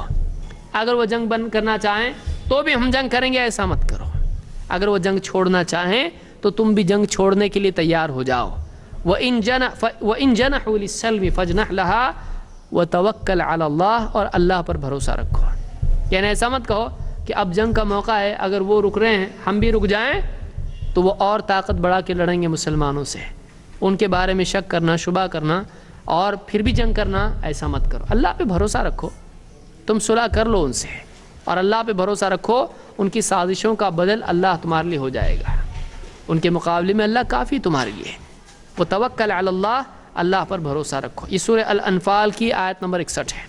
تو اس آیت سے بھی معلوم ہوا کہ اسلام نے اس بات کی تعلیم دی ہے کہ اسلامی حکومت کے دشمن اگر صلح کے لیے تیار ہوں تو مسلمان بھی ان سے صلح کر لیں۔ اگر اسلام دہشت گردی سکھاتا اور اسلام میں جنگ پرائیورٹی ہوتی تو صلح کے لیے نہیں کہا جاتا، لیکن یہاں کہا گیا کہ وہ لوگ صلح کے لیے تیار ہے، صلح کرو اور اللہ پہ بھروسہ رکھو، خواہ پریشان مت ہو۔ نمبر 12،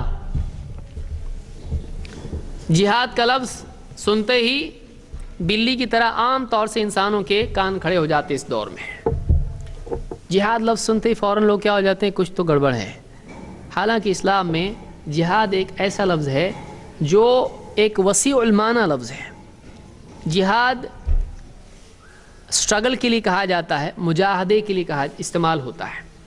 ایک آدمی کا اپنے نفس سے مجاہدہ کرنا جہاد ہے، ایک آدمی کا زبان سے دعوت دینا اور اسلام کے حق میں گفتگو کرنا جہاد ہے، ایک آدمی کا اپنے حاکم سے اس کی غلطی یا کسی اور معاملے میں حق بات کہہ دینا، یہ بھی جہاد ہے، ایک عالم کا کسی دینی مسئلے میں باطل کا رد کرنا اور قلم استعمال کرنا، یہ بھی جہاد ہے، مسلمانوں کا اپنا مال دین کے فروغ میں استعمال کرنا، یہ بھی جہاد ہے، اور جنگ کی نوبت آ جائے تو جنگ کرنا بھی جہاد ہے۔ جنگ کی بھی نوبت آ سکتی ہے، وہ بھی جہاد ہے۔ لیکن آج اس دور میں کیا کیا گیا، جہاد کا لفظ معصوم لوگ اور ایسے لوگ جو چپ چاپ اپنی زندگی جی رہے ہیں، نہ اسلام سے ان کو کوئی دوستی ہے، نہ اسلام سے کوئی دشمنی ہے، ان کی جانوں کا دشمن بننے کا نام جہاد ہے۔ میڈیا میں عام طور سے اس طرح سے اس کو پھیلا دیا گیا کہ جہاد کا مطلب کیا ہے، غیر مسلموں کو کاٹو، غیر مسلموں کو قتل کرو، جتنے بھی لوگ مسلمان نہیں ہیں ان پر ظلم کرو، ان کی جان کے دشمن بن جاؤ، اس کا نام جہاد ہے۔ ظاہر بات ہے ایسا کوئی ورڈ اگر ہے، لوگوں کو تو عربی آتی نہیں، مسلمان کو نہیں آتی، دوسروں کو کہاں سے آئے گی؟ تو فوراً لوگ کیا ہو گئے، جہاد کے لفظ کے دشمن بن گئے۔ یہ جو لفظ ہے اس میں معنی کی گنجائش ہے اور اس میں نیگیٹو میننگ نہیں ہے۔ جہاد میں ظلم کا اور فساد کا معنی نہیں ہے، اس میں اسٹرگل کے معنی ہے، اور اسٹرگل زبان سے ہو سکتی ہے، مال سے ہو سکتی ہے، طاقت سے ہو سکتی ہے، اور جنگ بھی اسٹرگل ہو سکتی ہے، جنگ بھی اسٹرگل ہو سکتی ہے۔ تو اس اعتبار سے اس میں ایک بہت بڑا معنی ہے، جہاں جس کی گنجائش اور اجازت ہے وہاں وہ کیا جا سکتا ہے۔ تو اس لیے جو ہے جہاد کے بارے میں ہم دیکھتے ہیں کہ قرآن و سنت میں کیا آیا ہے۔ اللہ کے رسول صلی اللہ علیہ وسلم فرماتے ہیں کہ افضل الجہاد ان یجاہد الرجل نفسہ وہواہ، سب سے افضل جہاد یہ ہے کہ آدمی اپنے آپ سے، اپنی خواہش سے جہاد کرے۔ بتائیے اس کو کیا کہا گیا ہے؟ سب سے افضل جہاد یہ ہے کہ آدمی اپنے آپ سے لڑے، اپنے نفس سے لڑے، اپنی خواہش سے لڑے۔ تو اپنے آپ سے لڑنے کو بڑا جہاد کہا گیا ہے، اس کو افضل جہاد کہا گیا ہے۔ اس حدیث کو ابن النجار نے روایت کیا اور شیخ الالبانی نے صحیح الجامع الصغیر میں اس کو صحیح کہا ہے۔ اسی معنی میں دوسری بھی اور روایتیں ہیں، ترمذی میں بھی ہے المجاہد من جاہد نفسہ فی اللہ، مجاہد وہ ہے جو اللہ کی خاطر اپنے نفس سے جہاد کرے۔ ترمذی میں بھی حدیث موجود ہے اور بھی اس معنی میں روایتیں آئی ہیں۔ تو بہرحال اس حدیث سے معلوم ہوا کہ جہاد صرف غیر مسلموں سے لڑنے کا نام نہیں ہے جیسا کہ عام لوگ سمجھتے ہیں۔ جہاد اپنے آپ سے لڑنے کو بھی کہا جا سکتا ہے کہ نہیں؟ یعنی جہاد کا مطلب اگر یہ ہے دوسروں سے لڑو، لوگ آج یہ کہہ رہے ہیں، میڈیا آج یہ کہہ رہا ہے مسلمانوں کا مطلب یہ ہے دوسروں سے لڑو۔ جہاد میں اپنے آپ سے لڑنا بھی آتا ہے، تو پھر جہاد غلط کیوں ہے؟ جہاں جس سے لڑنے کا موقع ہو وہاں اس سے لڑا جائے۔ تو یہاں پر یعنی جہاد کے معنی میں بہت سارے لوگوں نے غلطی کی۔ قریب یہ ہے کہ لوگ یہ کہنے لگے کہ اس ورڈ کو ہی چھوڑ دو، یہ لفظ استعمال کرنا بیان ہو جائے، ایسا لوگ کہنے لگے۔ اس لیے ضروری ہے کہ اس کے معنی بتائے جائیں کہ واقعی جہاد کا معنی کیا ہے۔ جہاد میں جنگ آتا ہے، ہمارے بعض لوگ بھی تھوڑے زیادہ ہی اسلام کا دفاع ایسے طریقے سے کرنا چاہتے ہیں جو تحریف کی طرح کا بدل ہو جائے، تحریف ہو جائے دین میں۔ اسلام میں وہ لوگ کہتے ہیں کہ جہاد جنگ نہیں آتا ہے، اس میں جہاد کیا ہے؟ بس اپنے آپ سے لڑنا جہاد ہے۔ ایسا نہیں ہے، جہاد اپنے آپ سے لڑنا بھی ہے اور جہاں جنگ کا موقع ہے وہاں جنگ بھی ہے، لیکن یہ نہیں کہ آدمی گلی کوچوں میں اور پبلک پلیسز میں اور کہیں بھی بم دھماکے کرنے لگے، یہ جہاد میں نہیں آتا ہے۔ علماء نے اس کو حرام اور غلط قرار دیا ہے، اس کو بھی یاد رکھیں۔ تو یہ میں جس پس منظر میں جہاد کا لفظ استعمال کر رہا ہوں، ایک اسلامی حکومت ہو اور مسلمانوں کا حاکم ہو، امیر ہو، اور وہ حکم دے جنگ کرنے کے لیے اور فوج نکلے اور لڑے، یہ ایک الگ چیز ہے۔ اور یہ کہ مسلمان اپنے طور پر 4-5 آدمی جمع ہو جائیں اور کچھ بھی سماج کے اندر فساد پھیلانے لگیں اور اپنے طور پر کچھ بھی کریں، اسلام میں اس کو جہاد نہیں کہا گیا، یہ فساد ہے، اس کو بھی یاد رکھیں۔ تو جہاد اپنے آپ سے لڑنا بھی ہو سکتا ہے۔ اسی طرح سے حج جیسی عبادت جس میں لڑنا نہیں ہے وہ بھی جہاد ہے۔ بتائیے، عجیب چیز یہ ہے کہ حج ایک ایسی عبادت ہے کہ جس میں آپس میں لڑنا تک نہیں ہے، یہاں تک کہ کسی جانور کو مارنا بھی نہیں ہے، لیکن وہ بھی عبادت کیا ہے؟ وہ بھی جہاد میں شامل ہے۔ اسی لیے اللہ کے رسول صلی اللہ علیہ وسلم فرماتے ہیں الحج جہاد کل ضعیف، الحج جہاد کل ضعیف، کہ حج ہر کمزور کا جہاد ہے، حج ہر کمزور کا جہاد ہے۔ اس کو ابن ماجہ نے روایت کیا ہے اور یہ حدیث حسن درجے کی ہے۔ اسی طرح سے ظالم سلطان کے سامنے حق بات کہنا، کسی بادشاہ کوئی حاکم ہے اس کے پاس جا کر اور احترام کے ساتھ اس کے سامنے بات رکھنا، ادب کے ساتھ اس کے سامنے بات رکھنا کہ یہ بات صحیح ہے، یہ بات غلط ہے، کوئی غلطی اس کی ہے تو اس کو بتانا۔ حدیث میں آیا کہ یہ بھی کیا ہے؟ یہ بھی جہاد ہے۔ اللہ کے رسول صلی اللہ علیہ وسلم فرماتے ہیں ان افضل الجہاد کلمۃ حق عند سلطان جائر، سب سے افضل جہاد یہ ہے کہ ایک ظالم بادشاہ کے سامنے حق بات کہی جائے، ایک ظالم بادشاہ کے سامنے حق بات کہی جائے۔ دیکھیے الفاظ بھی جہاد ہو سکتے ہیں، یہاں کیا بتایا جا رہا ہے؟ حق بات کہنا جہاد ہے۔ تو جہاد صرف قتل کرنے کا، جنگ کرنے کا نام نہیں ہے، حق بات کے لیے کوشش کرنے کا نام بھی جہاد ہے۔ اس کو ابن ماجہ، احمد، طبرانی اور بہقی وغیرہ نے شعب الایمان میں ذکر کیا ہے اور نسائی نے بھی اس کو روایت کیا ہے، تو یہ حدیث صحیح درجے کی ہے۔ اسی طرح سے دعوت میں قرآن کے ذریعے سے باطل کا رد کرنا بھی جہاد ہے، تو دعوت بھی جہاد میں آتا ہے۔ دعوت بھی قرآن کی دعوت دینا اور قرآن سے جو مستنبط باتیں ہوں، جیسے حدیث بھی اس میں آتا ہے اس کے ضمن میں، تو قرآن و سنت کی دعوت دینا اور باطل کو قرآن و سنت سے رد کرنا یہ بھی جہاد میں آتا ہے۔ اللہ تعالیٰ فرماتا ہے فَلَا تُطِعِ الْكَافِرِينَ فَلَا تُطِعِ الْكَافِرِينَ وَجَاهِدْهُمْ بِهِ جِهَادًا كَبِيرًا، کہ اے نبی آپ ان کافروں سے دبنا مت، آپ ان کافروں کی ماننا مت، آپ ان کافروں کی باتوں میں نہ آ جانا۔ فَلَا تُطِعِ الْكَافِرِينَ وَجَاهِدْهُمْ، اور ان سے جہاد کرو آپ، بِهِ اس قرآن سے، بِهِ میں ضمیر کس کی طرف راجع ہے؟ قرآن کی طرف۔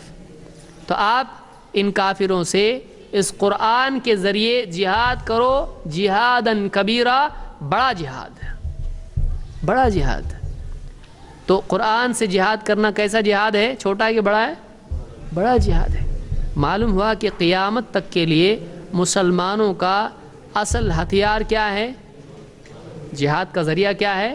قرآن ہے، جس سے لوگوں کو حیات ملتی ہے، جس سے لوگ ہدایت پر آتے ہیں، جس سے ایک آدمی جو اسلام کا دشمن ہے جب قرآن کو سمجھتا ہے، اس کی عظمت کا اقرار کرتا ہے، تو فوراً اس کے دل میں ایمان آ جاتا ہے اور وہ ایک مردہ انسان سے زندہ ہو جاتا ہے، گمراہ سے ہدایت پر آ جاتا ہے، اور مسلمانوں کے دشمن سے مسلمانوں کا دوست بلکہ خود مسلمان بن جاتا ہے۔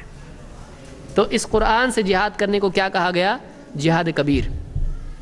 اور آگے آئیے، اسلام میں لوگ اسلام کے بارے میں سمجھتے ہیں کہ اسلام انسان کی جان کی قدر نہیں کرتا ہے، لوگوں کو مارو کاٹو کوئی مسئلہ نہیں ہے، مسلمان نہیں ہے مار ڈالو، حالانکہ اسلام میں ایسا نہیں ہے۔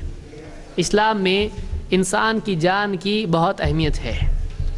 یہی وجہ ہے کہ اللہ تعالیٰ نے قرآن کریم میں بنی اسرائیل کے پس منظر میں کہا، اور یہ قاعدہ ہمیشہ کے لیے ہے، اللہ نے فرمایا من اجل ذالک کتبنا علی بنی اسرائیل، یہی وجہ ہے کہ ہم نے بنی اسرائیل پر یہ بات لکھ دی، من اجل ذالک کتبنا علی بنی اسرائیل انہ من قتل نفسا بغیر نفس او فساد فی الارض فکأنما قتل الناس جميعا۔ یہی وجہ ہے کہ ہم نے بنی اسرائیل پر یہ بات لکھ دی کہ جو کوئی کسی جان کو قتل کر دے بغیر اس کے کہ وہ کسی اور جان کے بدلے میں ہو یا زمین میں فساد کے ہو، فساد کی وجہ سے ہو، یعنی دو چیزیں ہیں جس کی وجہ سے کسی کو قتل کیا جا سکتا ہے اسلامی حکومت میں۔ ایک کہ وہ کسی جان کے بدلے ہو، کسی نے کسی کو قتل کر دیا تو اس کی سزا یہ کہ اس کو قتل کیا جائے، اور زمین میں کوئی فساد پھیلاتا ہو تو ایسے آدمی کو پکڑ کے اس کے بارے میں فیصلہ حاکم کر سکتا ہے کہ اس کو قتل کیا جائے، اس لیے کہ فسادی ہے، لوگوں کی جان کو اس سے خطرہ ہے۔ تو من قتل نفسا بغیر نفس او فساد فی الارض فکأنما قتل الناس جميعا، جس آدمی نے جان کے بدلے جان یا زمین میں فساد کرنے والے کی بجائے کسی اور کو قتل کر دیا تو یہ ایسا ہی ہے کہ گویا کہ اس نے زمین میں سارے لوگ جتنے بستے ہیں سب کا قتل کر دیا۔ ومن احیاها فکأنما احیا الناس جميعا، اور کسی انسان نے اگر کسی دوسرے انسان کی، ایک انسان کی جان بچائی، احیاها جان بچانا، کسی کی جان بچائی تو یہ ایسا ہے جیسے کہ کسی انسان نے سارے لوگوں کی، سارے انسانوں کی جان بچا لی، سارے انسانوں کی جان بچائی۔ یہ سورہ المائدہ کی آیت نمبر 32 ہے۔ تو اس آیت سے معلوم ہوا کہ اسلام میں ایک جان کی بھی بہت بڑی قیمت ہے۔ ایک جان کو قتل کرنا ساری انسانیت کو قتل کرنے کے برابر جرم ہے، اور ایک جان بچانا سارے انسانوں کی جان بچانے کے برابر نیکی ہے۔ تو جان کی اہمیت اسلام میں اتنی زیادہ ہے کہ اللہ تعالیٰ نے یہ آیت نہ صرف مسلمانوں کے لیے قرآن میں ذکر کی بلکہ اسلام سے، یعنی نبی کریم صلی اللہ علیہ وسلم سے پہلے بنی اسرائیل کو بھی اللہ نے یہ حکم دیا تھا کہ کوئی آدمی جان بچاتا ہے تو سارے انسانوں کی جان بچاتا ہے، اور ایک جان کو اگر وہ ضائع کرتا ہے تو وہ سارے انسانوں کا قاتل ہے، اتنا بڑا مجرم وہ ہے۔ تو اسلام جان کی اہمیت جانتا ہے۔ یہی وجہ کی آیت، آپ بتائیے کسی دوسرے دن میں اس طرح کی آیت ہو کہ ایک جان کی اتنی قدر ہے کہ ساری جانیں انسانوں کی اس کے برابر وہ ہے۔ میرے علم میں کوئی اور دوسری کتاب نہیں جس میں اتنی بڑی بات کہی گئی ہو۔ بہرحال اسی لیے قیامت کے دن سب سے پہلے حساب ہوگا تو وہ جانوں کے سلسلے میں حساب ہوگا، خون کے بارے میں حساب ہوگا، قتل کے بارے میں حساب ہوگا۔ اللہ کے نبی صلی اللہ علیہ وسلم فرماتے ہیں اول ما یقضى بین الناس یوم القیامت فی الدماء، قیامت کے دن سب سے پہلے فیصلہ لوگوں کے بیچ میں ہوگا تو وہ خون بہا کے بارے میں ہوگا، کسی کی جان ضائع کرنے، کسی کو قتل کرنے کے بارے میں ہوگا۔ اس کو امام البخاری اور مسلم دونوں نے روایت کیا ہے۔ تو سب سے پہلے فیصلہ قیامت کے دن کیا ہوگا؟ اللہ کے حق میں نماز کے بارے میں ہوگا، اور بندوں کے حق میں قتل کرنے کے بارے میں ہوگا۔ اتنا بڑا گناہ ہے، اتنا اہم معاملہ ہے کہ سب سے پہلے بندوں کے حقوق میں قتل کا فیصلہ ہوگا۔ کس نے ناحق کسی کو قتل کیا تھا۔ نمبر 18، جو لوگ مسلمان نہیں ہیں، کیا اسلام ہم کو ان کا دشمن بننا سکھاتا ہے؟ کیا ان کی جان کا دشمن بننا ہم کو سکھاتا ہے، یا ان کے ساتھ ہم کو نیکی کا سلوک سکھاتا ہے؟ آئیے دیکھتے ہیں قرآن میں کیا ہے۔ اللہ تعالیٰ فرماتا ہے لا ينهاكم الله عن الذين لم يقاتلوكم في الدين ولم يخرجوكم من دياركم ان تبروهم وتقسطوا اليهم ان الله يحب المقسطين۔ یہ سورہ الممتحنہ کی آیت نمبر 8 ہے۔ لا ينهاكم اللہ، اللہ تم کو روکتا نہیں ہے، منع نہیں کرتا ہے، عن الذين لم يقاتلوكم في الدين، ان لوگوں کے بارے میں جنہوں نے تم سے دین کے سلسلے میں جنگ نہیں کی، کہ کس چیز سے نہیں روکتا ہے۔ وَلَمْ يُخْرِجُوكُم مِّن دِيَارِكُمْ، اور ان لوگوں کے سلسلے میں جنہوں نے تم کو تمہارے گھروں سے باہر نہیں نکالا، جنہوں نے تم سے جنگ نہیں کی، جنہوں نے تم کو بے گھر نہیں کیا، ان کے بارے میں اسلام کا حکم کیا ہے؟ أَن تَبَرُّوهُمْ وَتُقْسِطُوا إِلَيْهِمْ، اللہ تم کو اس سے نہیں روکتا ہے کہ تم ان کے ساتھ احسان کا سلوک کرو، نیکی کا سلوک کرو، انصاف اور عدل کا سلوک کرو۔ 2 سلوک ہوتے ہیں، کل ملا کے 3 سلوک ہیں۔ نمبر 1 ظلم، نمبر 2 عدل، نمبر 3 احسان، اور یہ سب سے اوپر ہوتا ہے۔ ظلم کیا ہے؟ کسی کا حق چھین لینا، اس کا حق اس کو نہیں دینا، یہ غلط ہے۔ 2 عدل، جس کا جتنا حق ہے اتنا ہی دینا، نہ کم نہ زیادہ۔ اور احسان، بر، کسی کو اپنی طرف سے دینا، چاہے اس کا حق نہ ہو، اپنی طرف سے اس کو دینا۔ تو اللہ تعالیٰ نے 2 چیزیں جو ہے، ایک انصاف یا عدل اور دوسرے بر یا احسان، ان دونوں سلوکوں کی تعلیم مسلمانوں کو دی۔ کس کے بارے میں؟ غیر مسلموں کے بارے میں۔ مسلمان نہیں ہوں، وہ اللہ کو نہیں مانتے، وہ رسول کو نہیں مانتے، وہ قرآن کو نہیں مانتے، وہ آخرت کو نہیں مانتے، لیکن اس کے باوجود اللہ نے کیا کہا؟ جن لوگوں نے تم سے جنگ نہیں کی، جن لوگوں نے تم کو بے گھر نہیں کیا، اللہ تھوڑی تم کو منع کرتا ہے کہ تم ان کے ساتھ نیکی کا سلوک کرو، تم ان کے ساتھ عدل کا سلوک کرو، اللہ تم کو منع نہیں کرتا ہے۔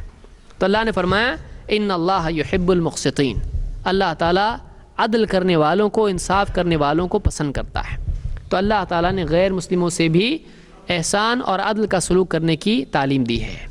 یہ کیا ٹیررزم ہے؟ آپ سوچیں اس کو، یعنی غیر مسلموں سے احسان اور عدل کا سلوک کرنا ٹیررزم ہے۔ یہ وہ لوگ ہیں جو اسلام کے بارے میں جو کچھ کہتے ہیں، واقعی یا تو انہوں نے اسلام کو پڑھا نہیں ہے، یا پھر وہ اپنے طور پر اسلام کے بارے میں غلط باتیں لوگوں میں عام کرنا چاہتے ہیں۔ لیکن یہ مصیبت کیا ہے؟ ہم کو خود معلوم نہیں اسلام میں کیا ہے، ہم کیا اسلام کا دفاع کریں گے؟ اگر ہم کو خود اسلام صحیح معلوم ہوتا تو ہم اسلام کے بارے میں کھڑے ہو کے بولتے نہیں، اسلام یہ نہیں سکھاتا ہے، اسلام یہ سکھاتا ہے۔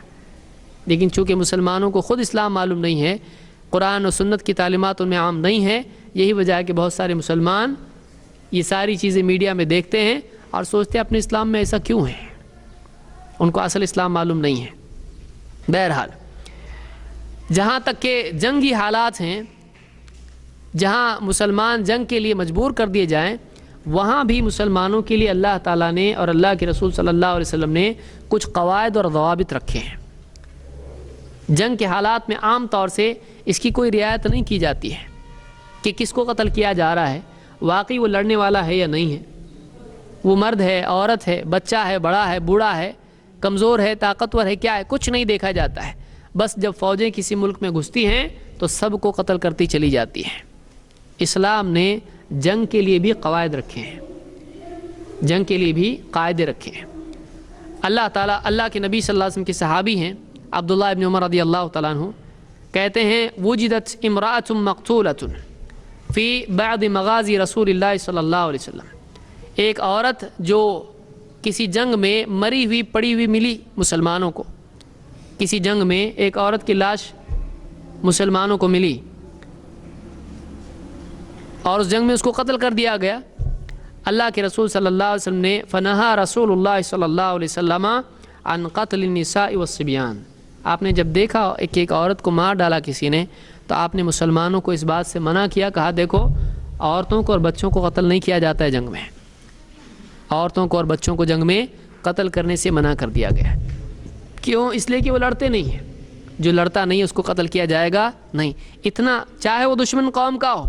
یہ نہیں کہا گیا وہ سپورٹر تو ہے نا, جنگ کے فیور میں تو ہے نا, نہیں. آپ نے کہا عورتوں کو بچوں کو قتل نہیں کیا جائے گا. ہاں جو لڑے گا اس سے لڑا جائے گا. یہ جنگی قاعدے جو اسلام میں ہیں, یہ بخاری مسلم کی حدیث ہے. یہاں تک کہ اگر جنگ کے حالات میں کوئی مشرک غیر مسلم مسلمانوں کے ہاں پناہ لیتا ہے, امن میں آتا ہے, مسلمانوں کی پناہ میں آتا ہے, تو اللہ کا حکم ہے کہ اس کو پناہ دو. اس سے زیادہ آپ بتائیے کیا بات کہی جا سکتی ہے کہ مسلمان سیکیورٹی بن جائیں غیر مسلم کے لیے. اور پھر اس کے بعد کتنے بے حیا لوگ ہیں, وہ لوگ جو کہتے ہیں کہ اسلام غیر مسلموں کی جان کا دشمن ہے, اسلام ایک ٹیررسٹ دین ہے, مسلمان ٹیررسٹ ہیں, محمد صلی اللہ علیہ وسلم کے بارے میں کوئی غلط بات کہتے ہیں. آپ بتائیے قرآن کی تعلیم کیا ہے؟ اللہ فرماتا ہے وَإِنْ أَحَدٌ مِّنَ الْمُشْرِكِينَ اسْتَجَارَكَ فَأَجِرْهُ حَتَّى يَسْمَعَ كَلَامَ اللَّهِ. اگر مشرکین میں سے کوئی تمہارے پاس پناہ لے فَأَجِرْهُ تو تم اس کو پناہ دو, حَتَّى يَسْمَعَ كَلَامَ اللَّهِ یہاں تک کہ وہ اللہ کا کلام سن لے, تاکہ وہ اللہ کا کلام سن لے. ثم ابلغہ مأمنہ پھر اس کو اس کے امن کی جگہ پر پہنچا دو. ذالک بانہم قوم لا یعلمون. کیوں ایسا سلوک اس کے ساتھ کیا جائے کہ اس کو اپنی پناہ میں رکھا جائے, اس کو قرآن سنایا جائے, اس کو حفاظت سے اس کی امن کی جگہ پہ پہنچایا جائے؟ ایسا کیوں؟ اللہ نے جواب دیا ذالک بانہم قوم لا یعلمون, اس لیے کہ یہ ایک ایسی قوم ہے, یہ لوگ نہیں جانتے ہیں, یہ جانتے نہیں ہیں. ان کو علم دو. یہ تمہارے دشمن کیوں بنے؟ اس لیے کہ ان کو معلوم نہیں ہے اسلام میں کیا ہے, ان کو معلوم نہیں ہے. تم بتاؤ ان کو اسلام میں کیا ہے. جب ان کو واقعی اسلام معلوم ہو جائے گا تو وہ اسلام کے دشمن نہیں رہیں گے. ان کو ختم کرنے کی بجائے ان کے اندر دشمنی جو اسلام کے لیے ہے اس دشمنی کو ختم کرو. اس کو یاد رکھیے, اسلام کے دشمنوں کو ختم کرنے سے زیادہ اچھا یہ ہے کہ اسلام کے دشمنوں کے دلوں میں جو دشمنی ہے اس دشمنی کو ختم کر دیا جائے, تاکہ وہ لوگ بھی اسلام کے حق میں اسلام کا دفاع کرنے والے, اسلام کی مدد کرنے والے ہو جائیں. حضرت عمر رضی اللہ تعالیٰ کیا تھے؟ دشمن نہیں تھے مسلمانوں کے. اپنی باندی کو پیٹتے پیٹتے پیٹتے پیٹتے خوب مارتے اس کو, اور تھک کے بیٹھ جاتے اور کہتے میں اس لیے نہیں رکا ہوں کہ مجھ کو رحم آیا ہے, میں اس لیے نہیں رکا ہوں کہ مجھ کو رحم آیا, میں اس لیے رکا ہوں کہ میں تھک گیا ہوں, ابھی تھوڑی دیر ٹھہر پھر شروع ہونے والا ہوں. اتنے بڑے دشمن, اتنے بڑے دشمن. لیکن جب واقعی قرآن سنا اللہ کے نبی صلی اللہ علیہ وسلم کی زبان مبارک سے, اور واقعی اسلام کے بارے میں سوچا, اللہ نے ہدایت دی اور مسلمان ہوئے, تو آپ دیکھیے حضرت عمر اسلام کے لیے کتنی بڑی طاقت ثابت ہوئے. آج کتنے لوگ دنیا میں ایسے ہوں گے جو اسلام کے مسلمانوں کے دشمن ہیں, بہت صلاحیت مند ہیں, بس ان کو ہدایت کی دیر ہے. اگر ان کو ہدایت مل جائے, وہ لوگ اسلام کے لیے کیا کچھ نہیں کر سکتے ہیں. وہ اسلام کی صفائی ہم سے بہتر طریقے سے دے سکتے ہیں.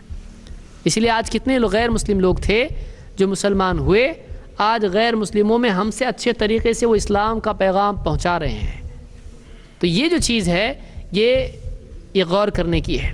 تو اللہ نے بتایا کہ مشرکین اگر پناہ مانگے پناہ دو. اسلام مشرکین کو بھی پناہ دینے کا قائل ہے, اور نہ صرف یہ کہ پناہ دیں بلکہ ان کو پناہ دے کر قرآن سنائیں, ان کو اسلام سمجھائیں, اور پھر اس کے بعد ان کو عزت کے ساتھ امن کی جگہ, ان کی جو امن کی جگہ ہے, یہ نہیں کہ راستے میں چھوڑ دے اب تم جانو تمہاری زندگی جانے, مر گئے تو مر گئے, ہم کو کچھ مطلب نہیں, بلکہ ان کو ایسی جگہ چھوڑو جہاں وہ امن سے رہیں, ان کی امن کی جگہ, سیکیورٹی کی جگہ ان کو پہنچاؤ. مسلمان کو ذمہ داری دی گئی. اس سے زیادہ کیا اسلام امن والا دین ہو سکتا ہے؟ اس سے زیادہ اسلام کیا برداشت کا دین ہو سکتا ہے؟ اسی کے ساتھ آپ دیکھیں کہ مسلمانوں کے ہاں اسلامی حکومت میں اگر کوئی غیر مسلم رہتا ہے جس کو ذمی کہا جاتا ہے, جو حکومت کو ٹیکس دیتا ہے, اسلامی حکومت میں وہ رہتا ہے اور جزیہ دیتا ہے, اور حکومت اس کے امن کی ضامن ہو, پھر ایسے آدمی کو کوئی قتل کر دے مسلمان جو ذمی ہے, اس کا کیا ہے؟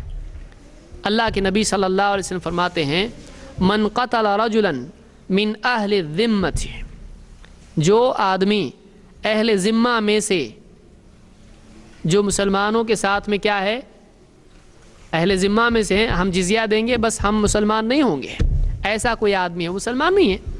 من قتل رجلا من اہل الذمۃ لم یجد ریح الجنہ، جو آدمی کسی ذمی کو قتل کر دے، جو آدمی کسی ذمی کو قتل کر دے وہ جنت کی خوشبو بھی نہیں پائے گا. وَإِنَّ رِيحَهَا لَيُوجَدُ مِن مَّسِيرَةِ 70 عَامًا، حالانکہ جنت کی خوشبو 70 سال کے فاصلے سے بھی آدمی حاصل کر سکتا ہے. جنت کی خوشبو 70 سال کے فاصلے سے بھی انسان کو ملتی ہے، لیکن اس آدمی کو جنت تو کیا، جنت کی خوشبو بھی نہیں ملے گی. کس کو نہیں ملے گی؟ جو ذمی کو قتل کرے. اب بتائیے، اسلامی حکومت ہے، مسلمانوں کا غلبہ ہے، لیکن اس میں ایک غیر مسلم کو مسلمان اگر قتل کرتا ہے جنت سے محرومی کا اس کو وعدہ کیا گیا ہے.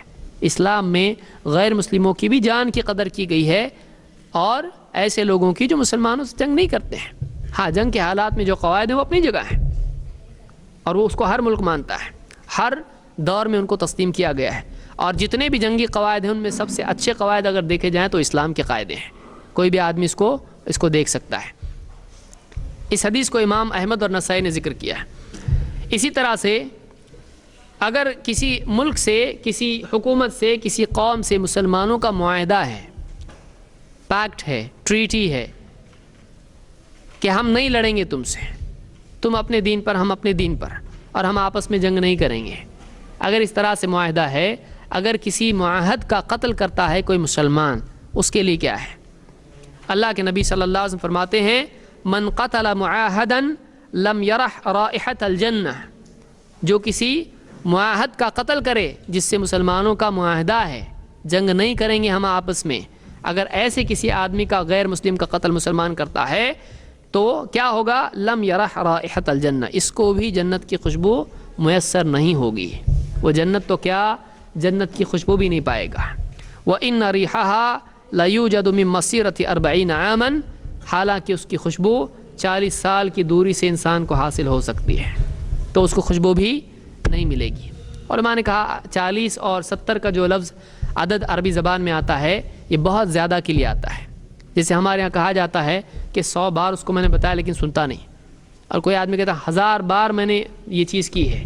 تو یہ جو بڑا عدد ذکر کیا جاتا ہے، بعض علماء نے کہا کہ یہ کثرت کے لیے استعمال ہوتا ہے. تو بہرحال جو بھی ہے، اللہ کے نبی صلی اللہ علیہ وسلم نے بتلایا کہ جو آدمی معاہد کا قتل کرے یا ذمی کا قتل کرے، اگرچہ وہ مسلمان ہے قتل کرنے والا، اللہ کے ہاں یہ اتنا بڑا مجرم ہے کہ جنت نہیں، اس کو جنت کی خوشبو بھی نہیں ملے گی. اللہ تعالی ہم کو سمجھ عطا فرمائیں.